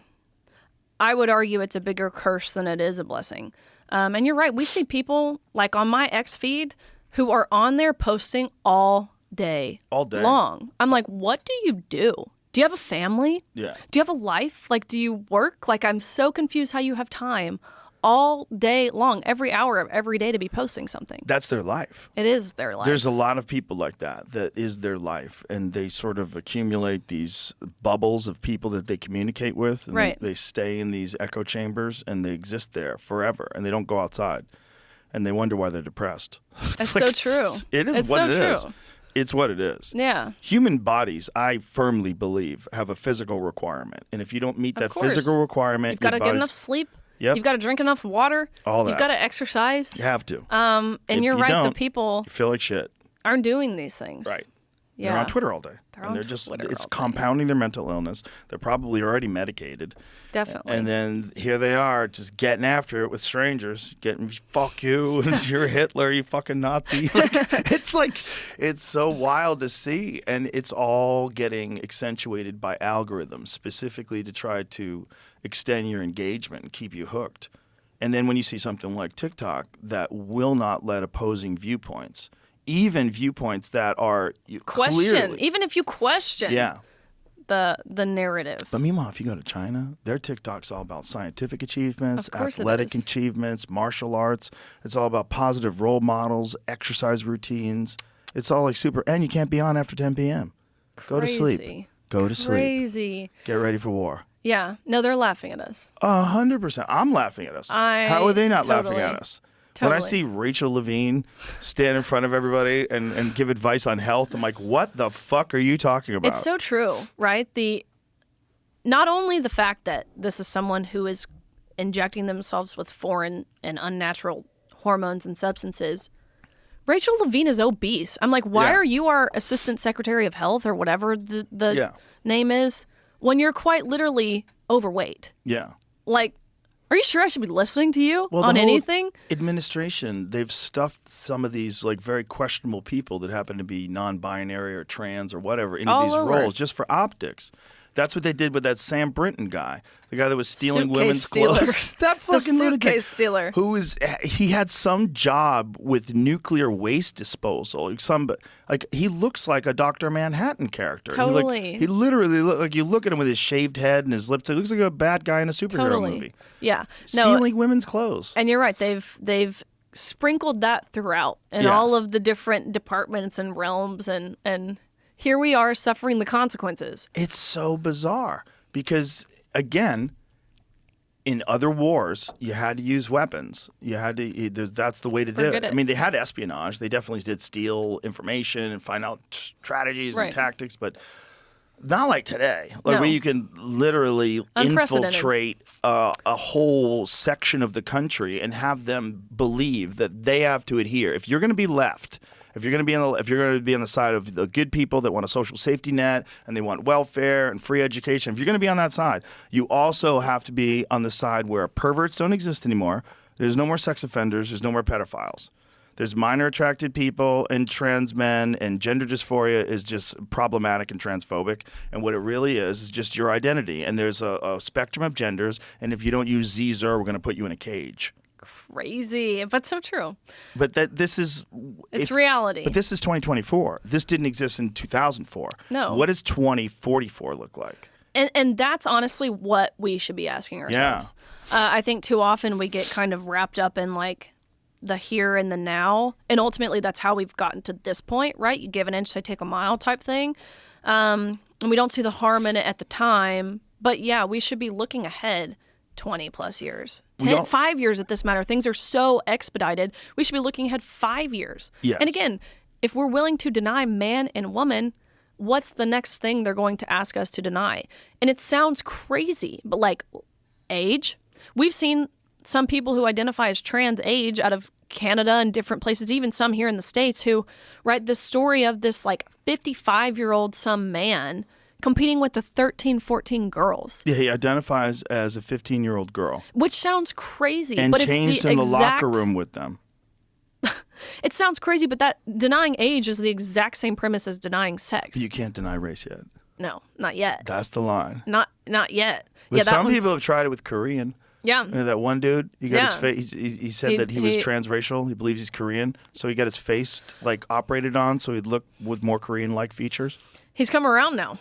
And He's not anymore. He's well, I don't know the status of like surgical procedures, but I think he has a book out now that talks about kind of like how he was totally enthralled in like K-pop and all this stuff and really believed to be a part of this, but now is like and like all the woke gender ideology stuff, and now he's totally like, whoa, what did I do? now he's going to go to CPAC. Now he's gonna go to CPAC. That's what he's doing now. That would be a good move for a guy like that, strategically for a career. If you Yeah. want more attention, just go hard right. Go, Just all the way, no looking back. I want to be a man again, it says. No, the title of the thing is down here. Oh, his detransitioning journey. Yeah, but it says, I want to be a man again. Was he ever a woman? I mean, I don't know what the title was. This is just like the beginning of the thing. So Yeah. There's always been crazy people, folks. And when you give crazy people the opportunity to be protected under the walled garden of the LGBTQTAI+, you're inviting crazy people to infiltrate your course you are. organization, which will fuck up any legitimate concerns that people have of letting people live whatever the way they want to live. The way I look at this and the way I look at all things is I don't ever want to tell people what to do. I don't want to tell anybody what to do. But I'm always very concerned when people do want to tell people what to do, because I know what that thought sets process. off- Yeah, it sets off alarms. Because Yeah. like, I don't want to control people. Why are you trying to control people? Right. What is your thing about? Some people like to control people. It's a natural inclination that human beings have had since the beginning of time. They do it through gossip and rumor and try to destroy people's character. Right. They do it through subterfuge and sabotage and espionage. They want fucking power. Of course. It's normal and natural. And if you just operate on that principle always, look at the people that are trying to restrict your rights. And why are they doing that? Why are they doing that? Because people do that. That's a thing people do. You might not do that because you're a good person. Right. You know, maybe you're just a normal person who wants to just live a normal life and play golf on the weekends and have a family and be normal. There's people out there, that's not their game. That's not their game. Their game is a different game. And you got to be able to see that. And Yeah. if you can't see that, you're just going to go along with it because you're a good person. And life-affirming, saving, gender-affirming care. You just say the words. Right. They don't even mean anything to you. You're just saying what everybody in your cult says. Totally. And I could not agree more, right? These people who say, you're transphobic or you're anti-trans. First of all, that doesn't hurt my feelings. I don't really care if someone says that about me. But second of all, look, my stance isn't anti-trans. If, just like you said, what someone else does behind closed doors, what Leah Thomas does behind closed doors, no, I don't support it. No, I don't agree with it. But live your life. Just like I'm going to live my life. Like Yeah. you said, I don't want someone telling me how to live. So no, I don't agree or support, but do as you do. It shouldn't cost my taxpayer dollars. It shouldn't affect my rights. But if it doesn't, by all means. So really, the stance that I'm taking, that I feel like majority of Americans have taken, is advocating for transparency more than anything, right? Like, if something is advertised for women, boom, it's for women. By the way, That's it's not to say only you by- can't have a co-ed. But it's only team. women that are getting harmed by this. Only women. whole And thing. it was always to protect women until women became less oppressed than someone else. And Come that on. is trans women. And that's There what they was did. a, It's an oppression Olympics. Oppression It really Olympics. is. There was the regional college track and field meet where a male runner competing on the women's team at Rochester Institute of Technology, RIT, in New York, this past week competed, broke the regional meet record, of course. Crazy. The girl who got second was an African-American female. Let's call this what this is. This is a white man standing atop the podium. Left, crickets. Nothing. Nothing. So I think Oppression Olympics is actually a great way to put it. Really what it is, because no matter who you are, trans trumps that. It's the ace. It's the Yeah. top. It's the top. And if you're a black trans man, or I guess what they would call, I guess a black trans identifying male, you're the king. Black slash trans woman queen. or black trans man? See, it's a male. So you It's trans biological woman, male, but I don't like trans saying woman. all that. Remember? Oh, okay, right, yeah. right. Silly stuff. So trans, a trans identifying male who is Right, black, who's a right. man who identifies as a woman. you win. You are the winner. You are the most oppressed. Which, what a odd world we live in, to where you want to be a victim. You want to be marginalized. You want to be an oppressed. Because what's the alternative? An oppressor. And we have learned as a society that there is nothing worse than being an oppressor. Right. So you'll do anything, and not to dilute what it means to be trans or people who genuinely struggle with gender dysphoria, not to dilute this, but people would much rather be oppressed than be an oppressor. And the white man has always been the oppressor. Not anymore. They found a way to really curb that. Just say you're a woman. Grow out your hair, put some lipstick on, And you can dominate women. and you can get into women's prisons. That's a big Yeah. push we've seen. 47 biological males are in California prisons right now. Crazy. You know how many, to your point, how many women went into men's prisons in California? How many? One. What? She had 3 months left of her sentence, so no time. But yeah, we've seen in New Jersey, Ohio, California, Kansas, New York. In New York, they have posted placards in all women's prisons talking about pregnancy prevention. And you know what they did in California prisons over on Super Bowl Sunday, where everyone's distracted, right? Like no one's paying attention. They had supervisors come in working overtime to implement in women's facilities, women's prisons, condom dispensers and dental dams. So not only, look, sex in prisons is not allowed. It's not, I mean, you're not allowed to do that or not supposed to do that anyways. But by putting condoms in all women's facilities, not only are you essentially allowing it, it's as if you're encouraging it. Yeah. Crazy. It's nuts. But I mean, how many pregnancies did they have before they had to do that? How many instances Multiple. of STDs did they have before they had to do that? And that's the thing. I've seen in California prisons now where AIDS and HIV is running rampant in women's prisons. I know it. It's crazy. But again, to your point, like, even the whole language thing we talked about, like, we don't see men's language being infiltrated Right. and taken over like we have this attack on the word woman or the Right. word female. There was just a bill in California, again, last week, where it would replace female in all state statute with the word person. We're not seeing that go the other way.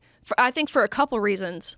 First and foremost, men wouldn't put up with it for a second. Could you imagine, right? Like, women are now called cervix havers or uterus owners or menstruators or bleeders or chest feeders or birthing person. Could you imagine the equivalent, right, to egg producer? If we started calling men sperm producers or we started calling men erection havers, could you imagine the outrage from men? But it shows you too, like, the minute men felt threatened with the whole Bud Light thing, Bud Light essentially lost $27 billion overnight.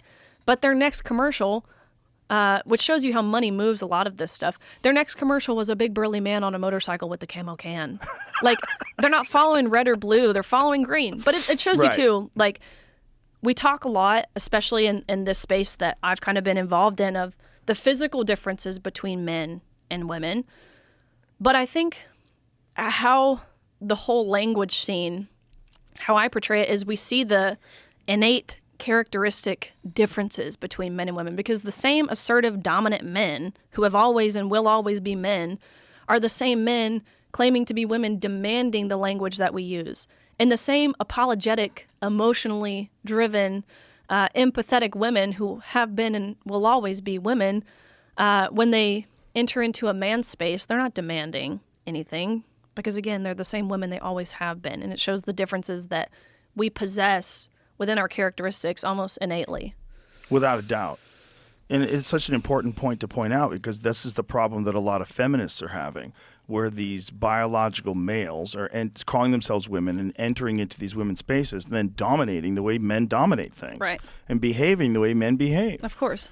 And it's, unfortunately, a lot of it is supported by a lot of these older liberal women, which is really strange. It's like they can't see, like, this is you. This is your group. And for being virtuous, for the sake of, like, signaling to the tribe that you're willing to be a fucking loon and buy into this where it makes no sense whatsoever. It's a tribal thing. It's a cult thing. I testified before Congress last month or whenever it was, about the importance of, or I guess really urging the Biden administration to halt with their illegal administrative rewrite of Title IX. I've testified before Congress and the Senate many times, and so, which it's unfathomable to me that a 23-year-old, recent college graduate, college swimmer at that, has to go to D.C. to sit in front of our members of Congress, again, the beating heart of the American Republic, and explain to them that men and women are different. And then to be on the other side of that table and watch as they have these super confused looks on their faces. And so I'm there testifying. One of the Democrat witnesses, I forget her name, but she was the president of the National Women's Law Center. In her testimony, she says that women should just learn how to lose more gracefully. I'm like, did you really just say that? And you're the president of the National Women's Law Center. What a disgrace you are. What a crazy thing And to it say. was hilarious because Representative Lee, a Democrat from Pennsylvania, she was the ranking member. It was supposed to be, I believe, Katie Porter, who didn't show up. But anyways, ranking member Lee, she starts reading her opening monologue. the first words that come out of her mouth is she says, "I can't believe that I'm forced to sit here and listen to this transphobic bigotry." And really, I felt so sad when I heard that because, again, a sitting member of Congress, and she resorts to name calling, not dissuading from my side with facts or logic or reasoning or common sense or science. What happened to follow the science, right? Name calling. And so it's my turn to read my testimony. And I read it, I finish it, and I didn't even mean to say this, but it just kind of came out of my mouth. And I looked at her and I said, "Representative Lee, if my opening testimony makes me transphobic, then understand by your own logic, your opening monologue makes you a misogynist," which, as you can imagine, sent the hearing into a tailspin. I don't think she has ever actually heard this word misogynist accurately used in a sentence. Because about 60 seconds later, after her staff ran over to her and showed her the definition, about 60 seconds later, she raises her hand and she says, "I want her words removed from the record on the grounds of engaging in personalities," is what she said, which Marjorie Taylor Greene was in that hearing. And so she buzzes in and she says, "I would call a man posing as a woman someone who's engaging in personalities." And then it's like, then it's really like, I'm like, oh gosh, what have I done? Now it's a Jerry Springer show. Totally. I'm like, oh gosh, people are about to start jumping over like tables. But anyways, let it be known, Congressional record still stands. There was no grounds to remove my words. She is, in fact, still listed as a misogynist. Her Wikipedia page even says it because someone sent it to me the other day, which I think is hilarious. But anyways, all that to show they hate when their own intersectional language is used against them. And my thinking behind that, right? Like, if being pro-woman, because that's my stance. It's pro-reality, pro-fairness, pro-truth, pro-common sense, pro-woman. Right. If being pro-woman is seen as anti-trans, then wouldn't being seen as being pro-trans inherently be anti-woman? And what do we call someone who's anti-woman? A misogynist. We call him a misogynist. Yeah. It's just, it's so strange that the language has been twisted so far that just saying what you were saying about protecting women's sports, this person, their first response is to call it bigoted transphobia. It's so strange. Like, if you don't agree with me, you're Hitler. It's that far off. It is. It is. The names I've been called, right? Everything under the sun. Transphobic, homophobic, racist, white supremacist, domestic terrorist, a fascist. The list goes on. Which, again, it makes those words lose their meaning. It does. Like, being a racist is a terrible thing. But you're going to call me a racist for saying that women deserve equal opportunities? Not really sure how that equates. And when you say that, the word racist loses its meaning. Yeah, it's just people playing a game. It's whack-a-mole. Totally. They just like, find a target and they think they can go after it and they throw all their stupid words at it. And there's a giant percentage of this country that's mentally ill and also unstable in the sense of how they view the future. They see what's going on in Gaza. They see what's going on in Ukraine. They see President Biden getting tripped by ghosts. And they're like, what the fuck are we doing? Like, what is this? And they're all terrified. Right. And they're engaged in all this online nonsense all day long, arguing with people. And they think they're activists and they're blocking the highway for climate change. They're just like a giant swath of our population that's out of their fucking minds. And I don't fault them. You're being raised through this coddling university system. You're being introduced as a young, influential person to these preposterous Marxist ideas that have never worked anywhere, that I always equate with rabies.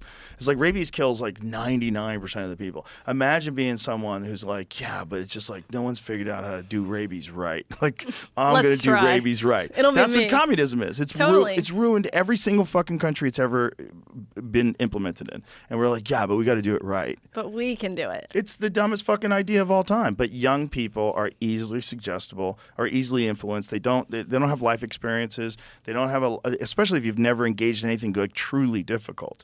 One thing I notice about like high level athletes in particular is that there's no room for bullshit. There's no room for bullshit. If you're in the pool 6 hours a day, there's no room for bullshit.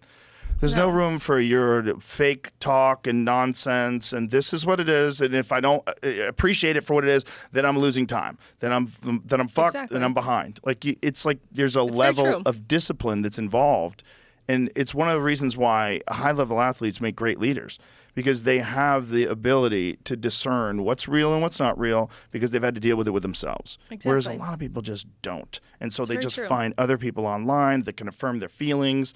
And then I developed a new neo pronoun. And they're like, oh, you're amazing. It's like, they get fucking cat ears and they're fucking right? on Twitch all day. We're like, this is the But it's future. true. This is our future. It is. And I find that to be very true. There's I think an Ernst & Young study that showed, I think, 94% of female executives, so C-level executives, so like a CEO, CMO, whatever, 94% of those women were female athletes, which is to your point, like, Yeah. it's because they understand leadership. They understand having a sense of self that's bigger than yourself. Like, it's these people who haven't played sports or really haven't been involved in anything other than like their weird activism. Like, they don't understand what being on a team and working together towards a goal, a tangible, real goal, is like. And that's why they're all selfish and narcissistic and entitled and little babies. Well, it's a much more difficult path, and most people aren't going to be willing to do it. They're not going to have the willpower. They're not going to have the discipline. And they're not going to continue, especially when you think about like your athletic career and how many accomplishments you achieved and then kept going and kept going and kept going. It's a very different mindset, but it's a mindset that if you can acquire at a young age, and it does come with sacrifice and it comes with, you're going to miss a lot of stuff. If you can acquire that, it will be a superpower for the rest of your life. Of course. And there's people that appreciate that, and there's people that don't understand that they're malnourished. They don't understand they're malnourished point. emotionally, physically, psychologically. They're Right. they're malnourished. They haven't experienced enough truly difficult things, like where they've had to power through and develop confidence and understand themselves to the point where they don't even know what that means. No. So they're just out there screaming out the window. And Screeching. like the lady with the beanie on in the street. She's my favorite. She's my favorite. That fucking meme comes up so often. I love that lady. You like it every time. I bet she's a Republican now. I Probably. bet she got She's been red pilled. red-pilled. She's been red-pilled. Yeah, she's Probably been start red-pilled. watching some YouTube clips. Go, hey, wait a minute. Jordan Peterson makes some really good points. Yeah. No, honestly. No, it's all true. It's crazy world, crazy times. Yeah. But here we are. Yeah. At least Fighting we the can fight. talk about it. And I think there's more people that are listening now than ever before because there's outlets where you can actually have these conversations instead of being trapped in some fucking MSNBC bubble. where And it's you- real now. Yeah, it's it's real. reality now. It's not just people saying things that sound, like we were mentioning, like, I never want to sound like some big conspiracist or doomsday person who's like preparing for the end of the world, right? Like, But but it's like the stuff that maybe, like we've said, 5 years ago, 10 years ago, like we thought, oh, that will never happen. right. We've arrived. Yeah, we've arrived. We're here. And I went off the train. I went off the roller coaster. But it's not that easy. And people are realizing that, like I said. So I think due time. It's hard to experience something and not be aware that this is very unusual, and that it's just normal life for us. It's like, God, life is so crazy. But if you could look at this from an overhead perspective, if you had like a graph and showing what's happening in the world from 2004 to 2024, you'd be like, whoa. Oh.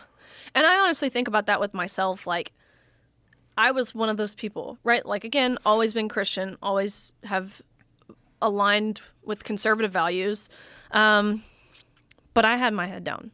I was focused on my success, more importantly, my team's success. I was focused on my career. I was focused on my, personal relationships, getting married at a young age in college. Like, I was focused on not the cultural stuff going on around the world.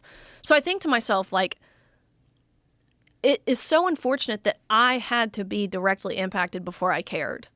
But I did. Like, I honestly did. And if all of us have that same mindset that unfortunately I had, like, it's too late. We're screwed, quite frankly. Like, that's why it's crucial that you find your voice. You speak up about stuff. You call out an injustice when you see it. You hold their feet to the fire Yes. before you're directly impacted. Because, again, if we all wait just like I did, and I wonder to myself, like, obviously this is not the path I would be on if I hadn't spoken up about it at the time. But, like, would I shouldn't say would I care. I think I would always care, but, like, would I take action to do something about it? if it hadn't impacted me, probably not. Like, being real here, like, I know myself. I know, again, I always would have seen it as wrong and something that's harmful to society for sure, but not enough harm being done that I would feel compelled to speak about it. But it took me being impacted. So if it can be of encouragement to anyone else, and why it's crucial that we do find our voices and we do act boldly and courageously, which I hate to say, it even requires courage to say the things that you and I say. Like, that shouldn't be courageous. That shouldn't be brave. No, you know who's brave? What about those 3 soldiers who were just transferred back from Jordan a couple weeks ago? Or our law enforcement officers, or first responders, or our veterans, or our active duty officers? Like, those people are brave. Not me for saying there are 2 sexes, you can't change your sex, and each sex is deserving of equal opportunity, privacy, and safety. But it is. I understand that it does require a sense of courage. So if that can be I agree with of everything you said encouragement. about soldiers, first responders, but you're being brave as well. It's like there's a real social pushback that's very difficult for a lot of people to handle. And and in a time where people are so concerned with mental health, why are you not concerned with the mental health of people that you attack? Because you're not. Because No. you treat them as non-humans. And And you're right, allowed they to do be... it under the guise of tolerance Yeah. It's and nonsense. acceptance. But that is not what I see. It's nonsense, and it's a trap. It's a trap for them too. You're not supposed to be behaving like that. You should be No. embarrassed yourself if this is the way you engage with ideas. If your ideas were strong enough to stand on their own, they should be debated with a bunch of people that are rational and level-headed and can talk about the pros and cons of each one of those things. And if they did that, this trans thing would have never gotten into women's sports, not a single No. fucking time. All the data, every single piece of data shows that men have an advantage. They have an advantage in like spatial geometry. They have an advantage in lung size, heart size. They have an advantage in the shape of the hips. They have an advantage pretty much across the board in bone density, except some populations of African American women. But then in some men, like weightlifters are different. Like there's a bunch of variabilities, but reaction time's way faster. There's a bunch of things. Exactly. And there's also the male mind, like the hunter-gatherer mind. That's a real thing. Right. There's something to that. And it's why men win at chess. It doesn't make any fucking sense. Right. Like, why aren't women better at chess? Why do men win at pool?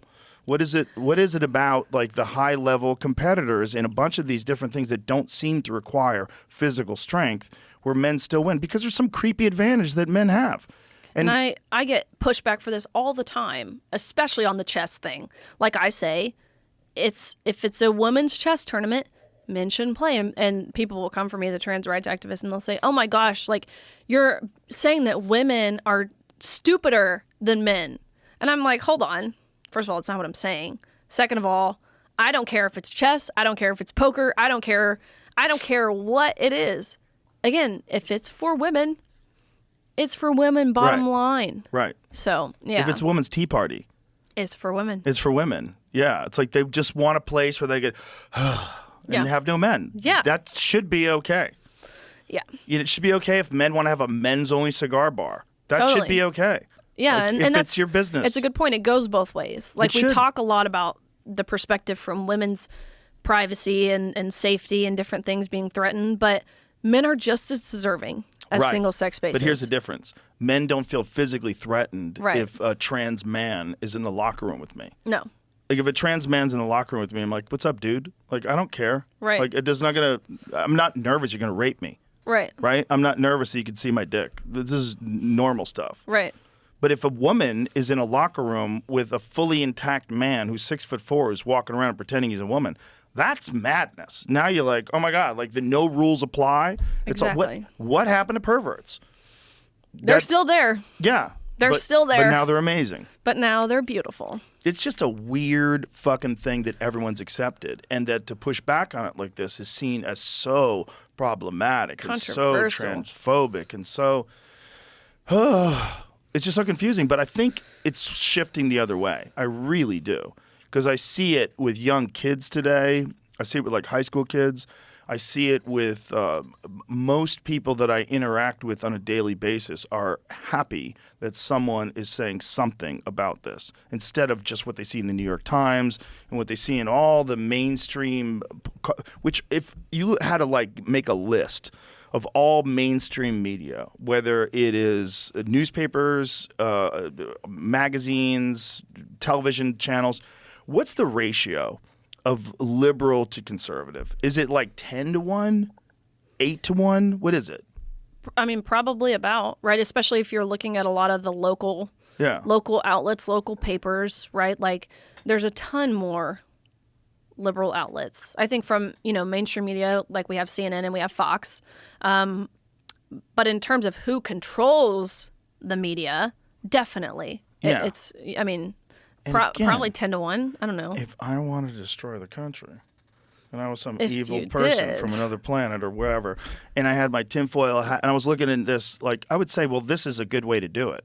Like, just control all the media and have all the media say all these things like life-saving, gender-affirming care. Say those statements a lot and, trans rights. And this administration Exactly. is committed to trans rights. Oh, trans rights, that's important. Yeah. And, like, everybody else is a Nazi, so you got to be on board I with want to this. know, I hear all the time trans rights are human rights.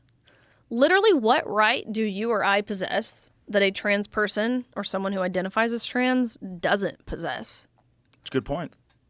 I've have never extra ones. heard exactly. They have extra ones. But They can honestly, compete it's with so women. true. Like the whole like idea of all the like DEI affirmative action stuff. Like we are living in a time the most diverse and inclusive as a nation we have ever been. Yet people are still acting like this is the most oppressed they've ever been, which shows you truly like these people aren't happy with themselves. Like, if you have to demand what someone else calls you to feel affirmed, you're clearly not secure enough with yourself. And I'm not going to affirm that. If you don't even know what you are, you expect me to know what you are? No way. You don't even know what you are. Well, it's a compliance thing.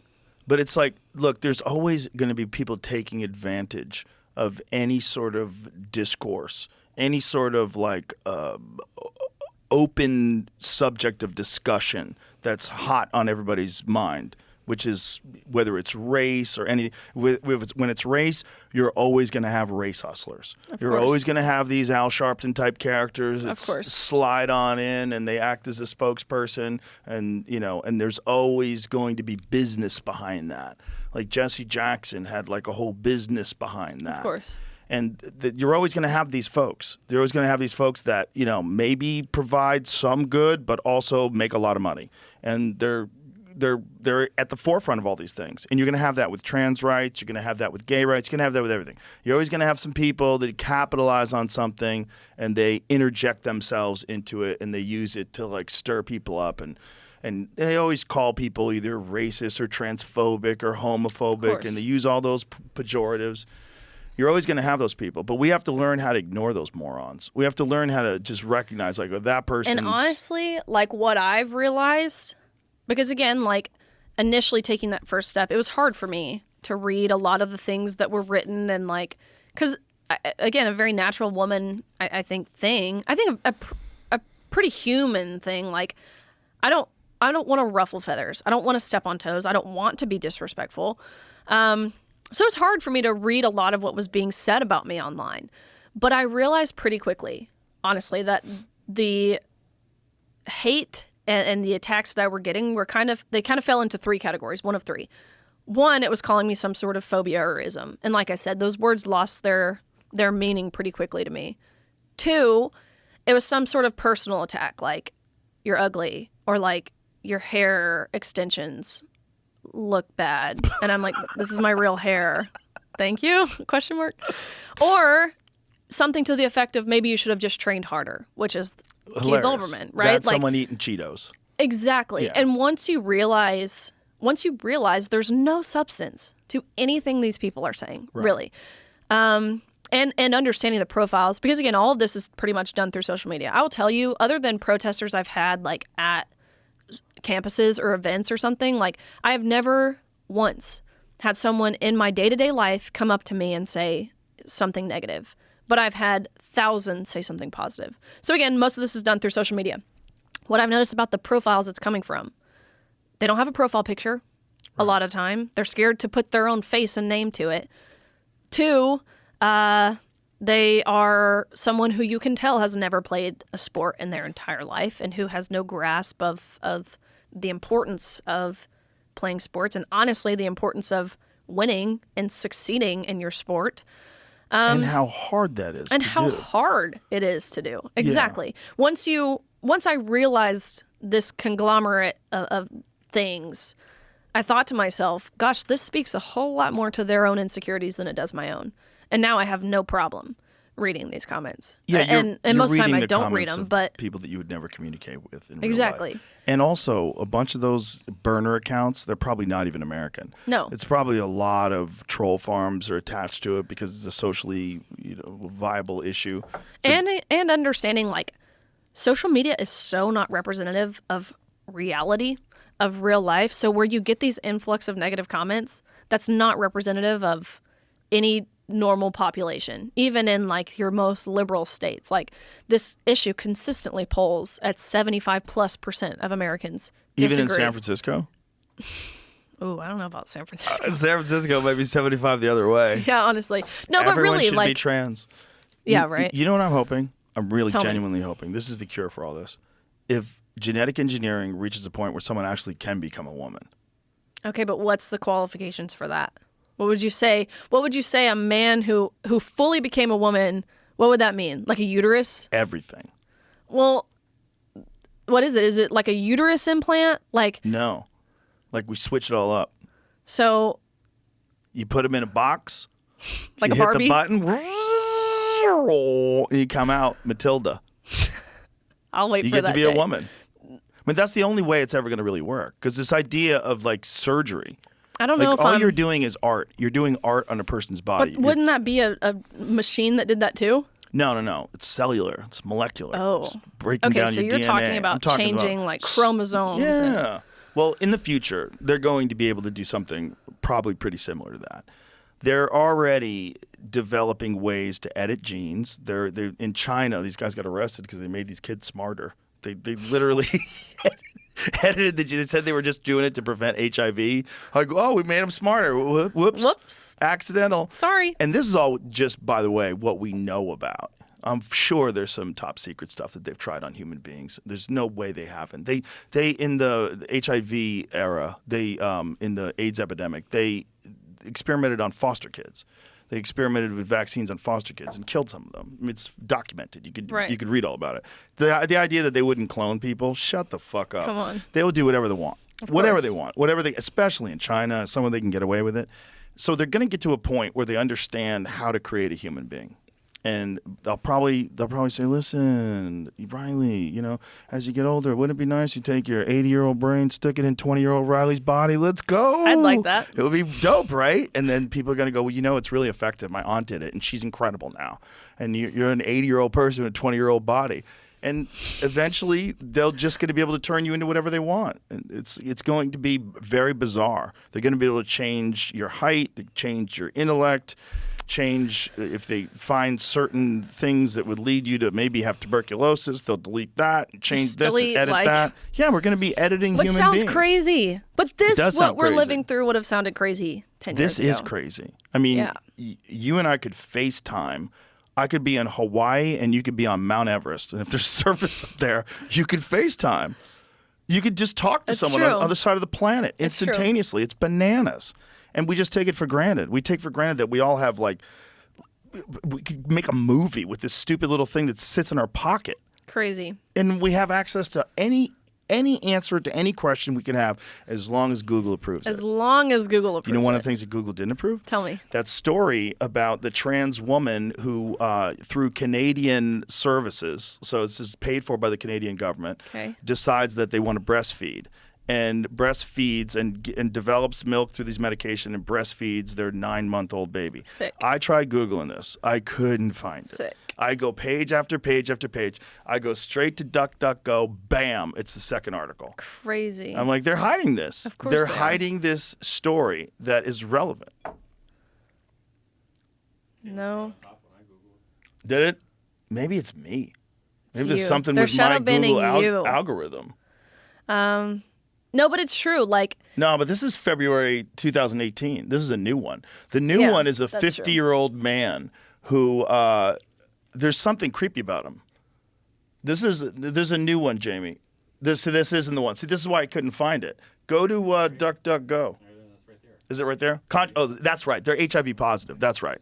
This is an HIV positive man, but 2, by the way, who's breastfeeding his baby. oh my gosh, Super cool. super. Super cool. Okay. How so innovative. You can find it. I couldn't fucking find it, Jamie. Maybe they changed it after we complained about it because I complained about it more than once. And but I found it on DuckDuckGo like that. Oh my gosh. Like that. But that story is insane. And if you have a hard time, and Google does, Yeah, they do. curate. They Yeah, they curate do. searches. It's a fact. Of course. And Robert Epstein, who's a guy who's sort of documented how this affects elections, says this is essentially election manipulation to the point where, like, statistically you can prove that due to search engine results, you can move a candidate one way or the other. That it's possible. Because if you can only, if you Of Google, course. right, if you Google Donald Trump and you only find the most horrendous Of course. negative things, Donald Trump's success, and then you find corruption and scandal and greed, that's all you can find. And it takes forever and ever and Naturally. ever. Right. But if you say Joe Biden and you talk about the accomplishments, the up in the economy, the 3 years, everything's going great. Look at the inclusiveness. Look at how many lesbians are in the office. And when you do that, if that's all you find, Of course. a certain percentage of low information voters are going to go to that, and it's enough to move the needle by like 10%, 13%. Probably Who knows more what the than, number is? I don't honestly, know. with how much people rely on social media. Yeah. Honestly. And when you saw what Google did with their fucking wacky AI, where their wacky That's crazy. AI would not show white men. I don't even... I can't even... It's so crazy. The Do founding they fathers. realize they're creating... Like, when they do stuff like that, they create more of a divide. Again, under the guise of unity. I don't think they realized how nutty Or again, they had maybe they want programmed that. the divide. I don't think they realized how nutty they had programmed it. Nor do I think, even though they're in the internet, I think they're in the internet in this very leftist liberal bubble. And I don't think they truly comprehend, like 4chan, and truly comprehend all the people that are going to be very suspicious of Google's AI and ask it trick questions. I want to know what Google's AI says about you. Oh, God. I don't. It can't be good. That's be actually a good. good thing, probably. It can't be good. But I mean, fortunately, I've achieved escape velocity, where Yeah. it's like it's big enough where like people actually know who I am. Whatever, Like, yeah. you can talk all the shit you That's a want. good point, yeah. But that's what it is. It's like, but it takes a while to get there, and Yeah. they'll try to stop you every step of the way.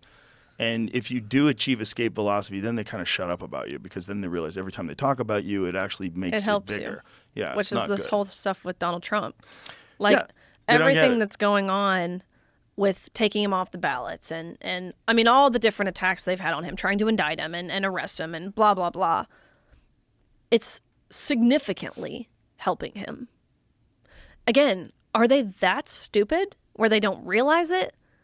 Or, like, are we being naive? Is this something they're going for? Like, it's hard to grasp. It's hard to fathom. Well, it's people in a spiral, and it's like, people that are really emotional. They don't realize that what they're doing is actually hurting it.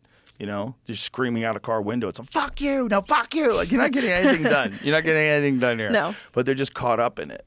And they just want him to lose, and they had hope. They saw that he was being removed from ballots. Like, yes, justice is served. It's all those Biden super fans the New York Times interviewed. All these fucking zombies walking around New York City with their little dogs. Like, he's the best. Like, they're out of their fucking little minds. dogs. They're out of their fucking minds. No disrespect to little dogs, I was going to Carl. say, Poor little justice for Carl. Justice for Carl.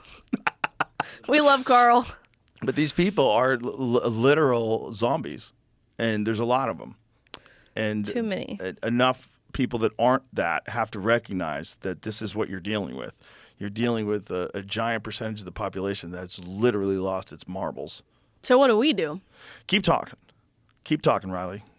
Yeah. This is like, because people will I was listen hoping to you'd you. give me something more profound Well, because I don't think do there we is. have honestly though, like, it is mind-numbing to a degree to have to keep saying the same thing. Right. Like, I'm sick of saying that men and women are different. Yeah.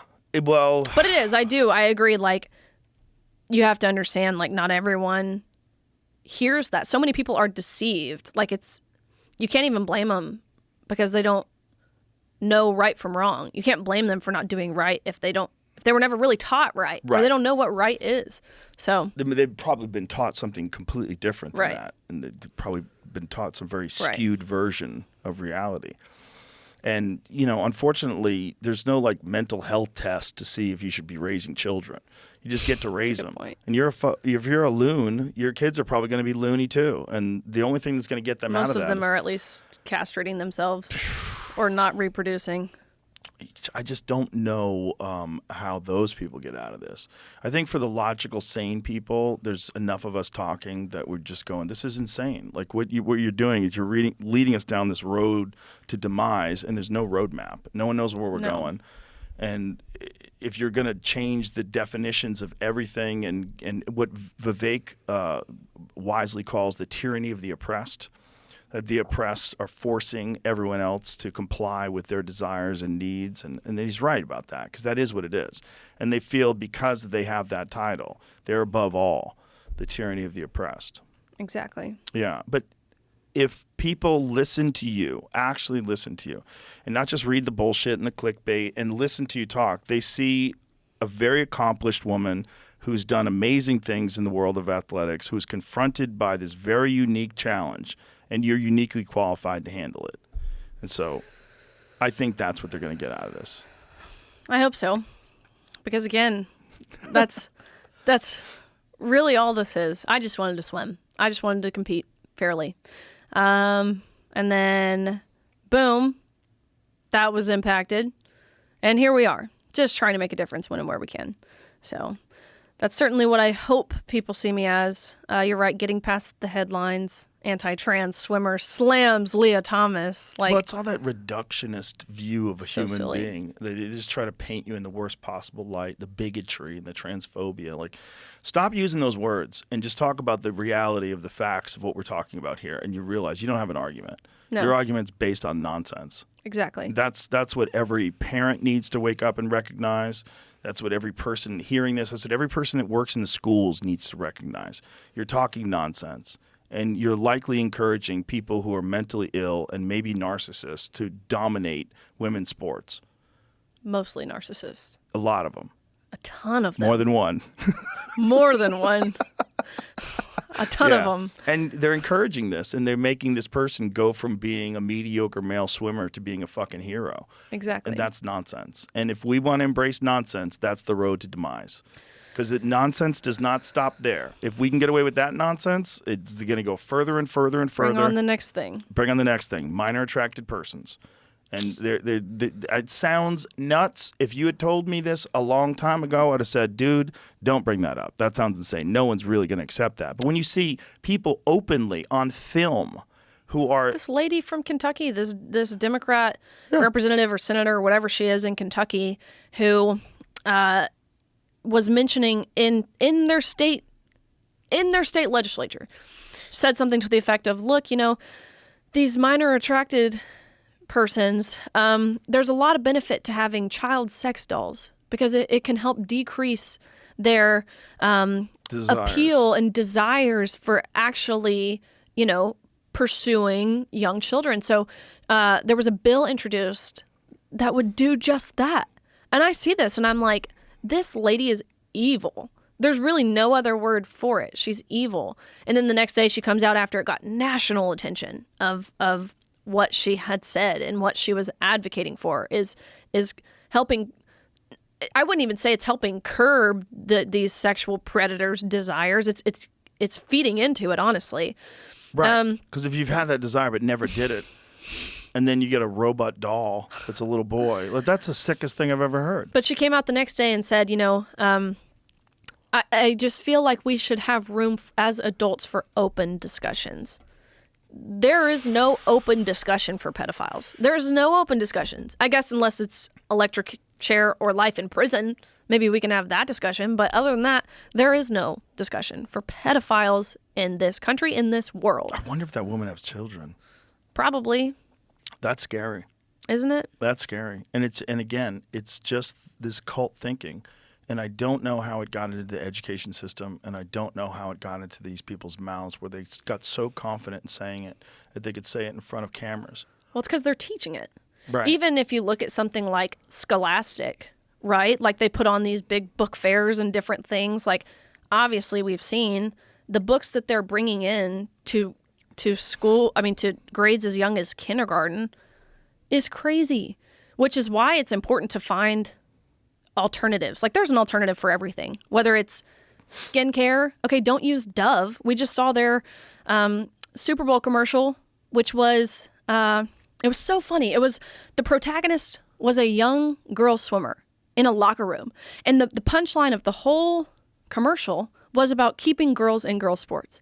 So I see this watching the Super Bowl and I'm like, oh my gosh, this is like the first big organization who is like standing with women and like defending women's sports and saying no men in women's sports. I'm like, this is great.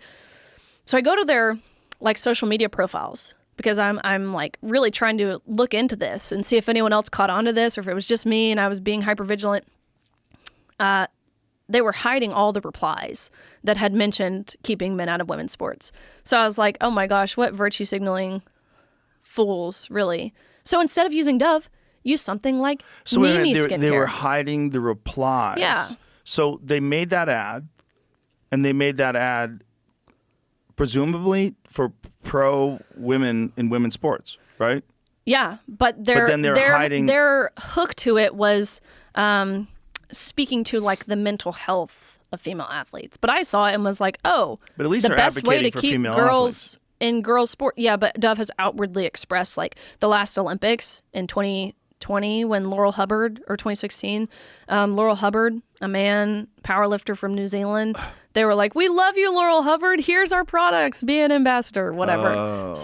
So they really don't. They do, but the best way, right, to keep girls in girls sports is to keep boys and men out of girls sports. Yeah. So don't use Dove. Use something like Mimi skincare. Or don't shop at Target. Use something like Yakima Apparel or Unitas or Scholastic. Back to Scholastic, right? Don't use Scholastic. Don't buy your books from Scholastic. Use something like Brave Books, which is a phenomenal group and organization that produce these like pro-God, pro-country, pro-America, pro-family, wholesome books that aren't political. They're not partisan. But again, virtuous, and I think what kids need to read. So I think there's alternatives for everything, and I think that's how we make a difference ultimately, because like we've said, this movement really is driven by dollar signs and by money. And so while, of course, not everyone can give financially, what everyone can do is stop giving your money to organizations and companies that hate you. Well, I think people woke up to that with Bud Light. Definitely. That's a real factor. And it works. It worked. And then they also woke up to it with Google. After Google's AI, their stock crashed hard. People are like, what the fuck are you doing? Because it was so nutty. Like, how could anybody invest in this? Like, let's get out of this now. Right. And what did they lose? How much did Google lose from that? It was something like $9 billion. Crazy. And you got lucky there. It should, Yeah. like, nobody should trust you ever again. No. If I was thinking about using a Google phone, I see that, I'm like, what? Get the fuck out of here.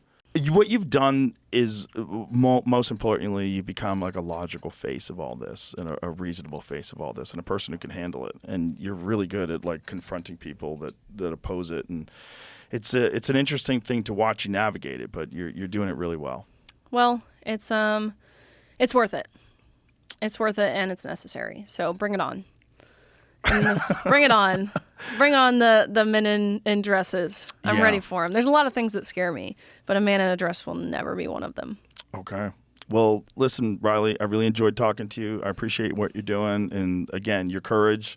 I know you don't like to think about it that way, but it is courageous. And it's important. And it's important for people to see the real you. Well, thank you. And I hope we did that. I think we Definitely. did. I've got a book that has just dropped. It is being released in May. But believe it or not, of course, this is the short to kind of, I guess, the how and the why, right? Like the how I got here, the why I got here. It's called Swimming Against the Current, Fighting for Common Sense in a World That's Lost Its Mind. I also have a podcast of my own with Outkick called Gains for Girls, which has been super fun to be on the other side of things. But really, I couldn't appreciate you more, giving the opportunity on a very large scale, and really important for me too. Like, it's not just preaching to the choir. A lot of the rooms I find myself in, it's talking to people who agree with me, which is great. Like, but that's not who we need to reach. That's not who we need to persuade, because again, they already agree. So I could not be more grateful for the opportunity to reach some people who aren't Fox News watchers. Right. Pretty incredible. So very grateful. My pleasure. Thank you very much. Yes, Appreciate it. thank you. Okay. Bye, everybody.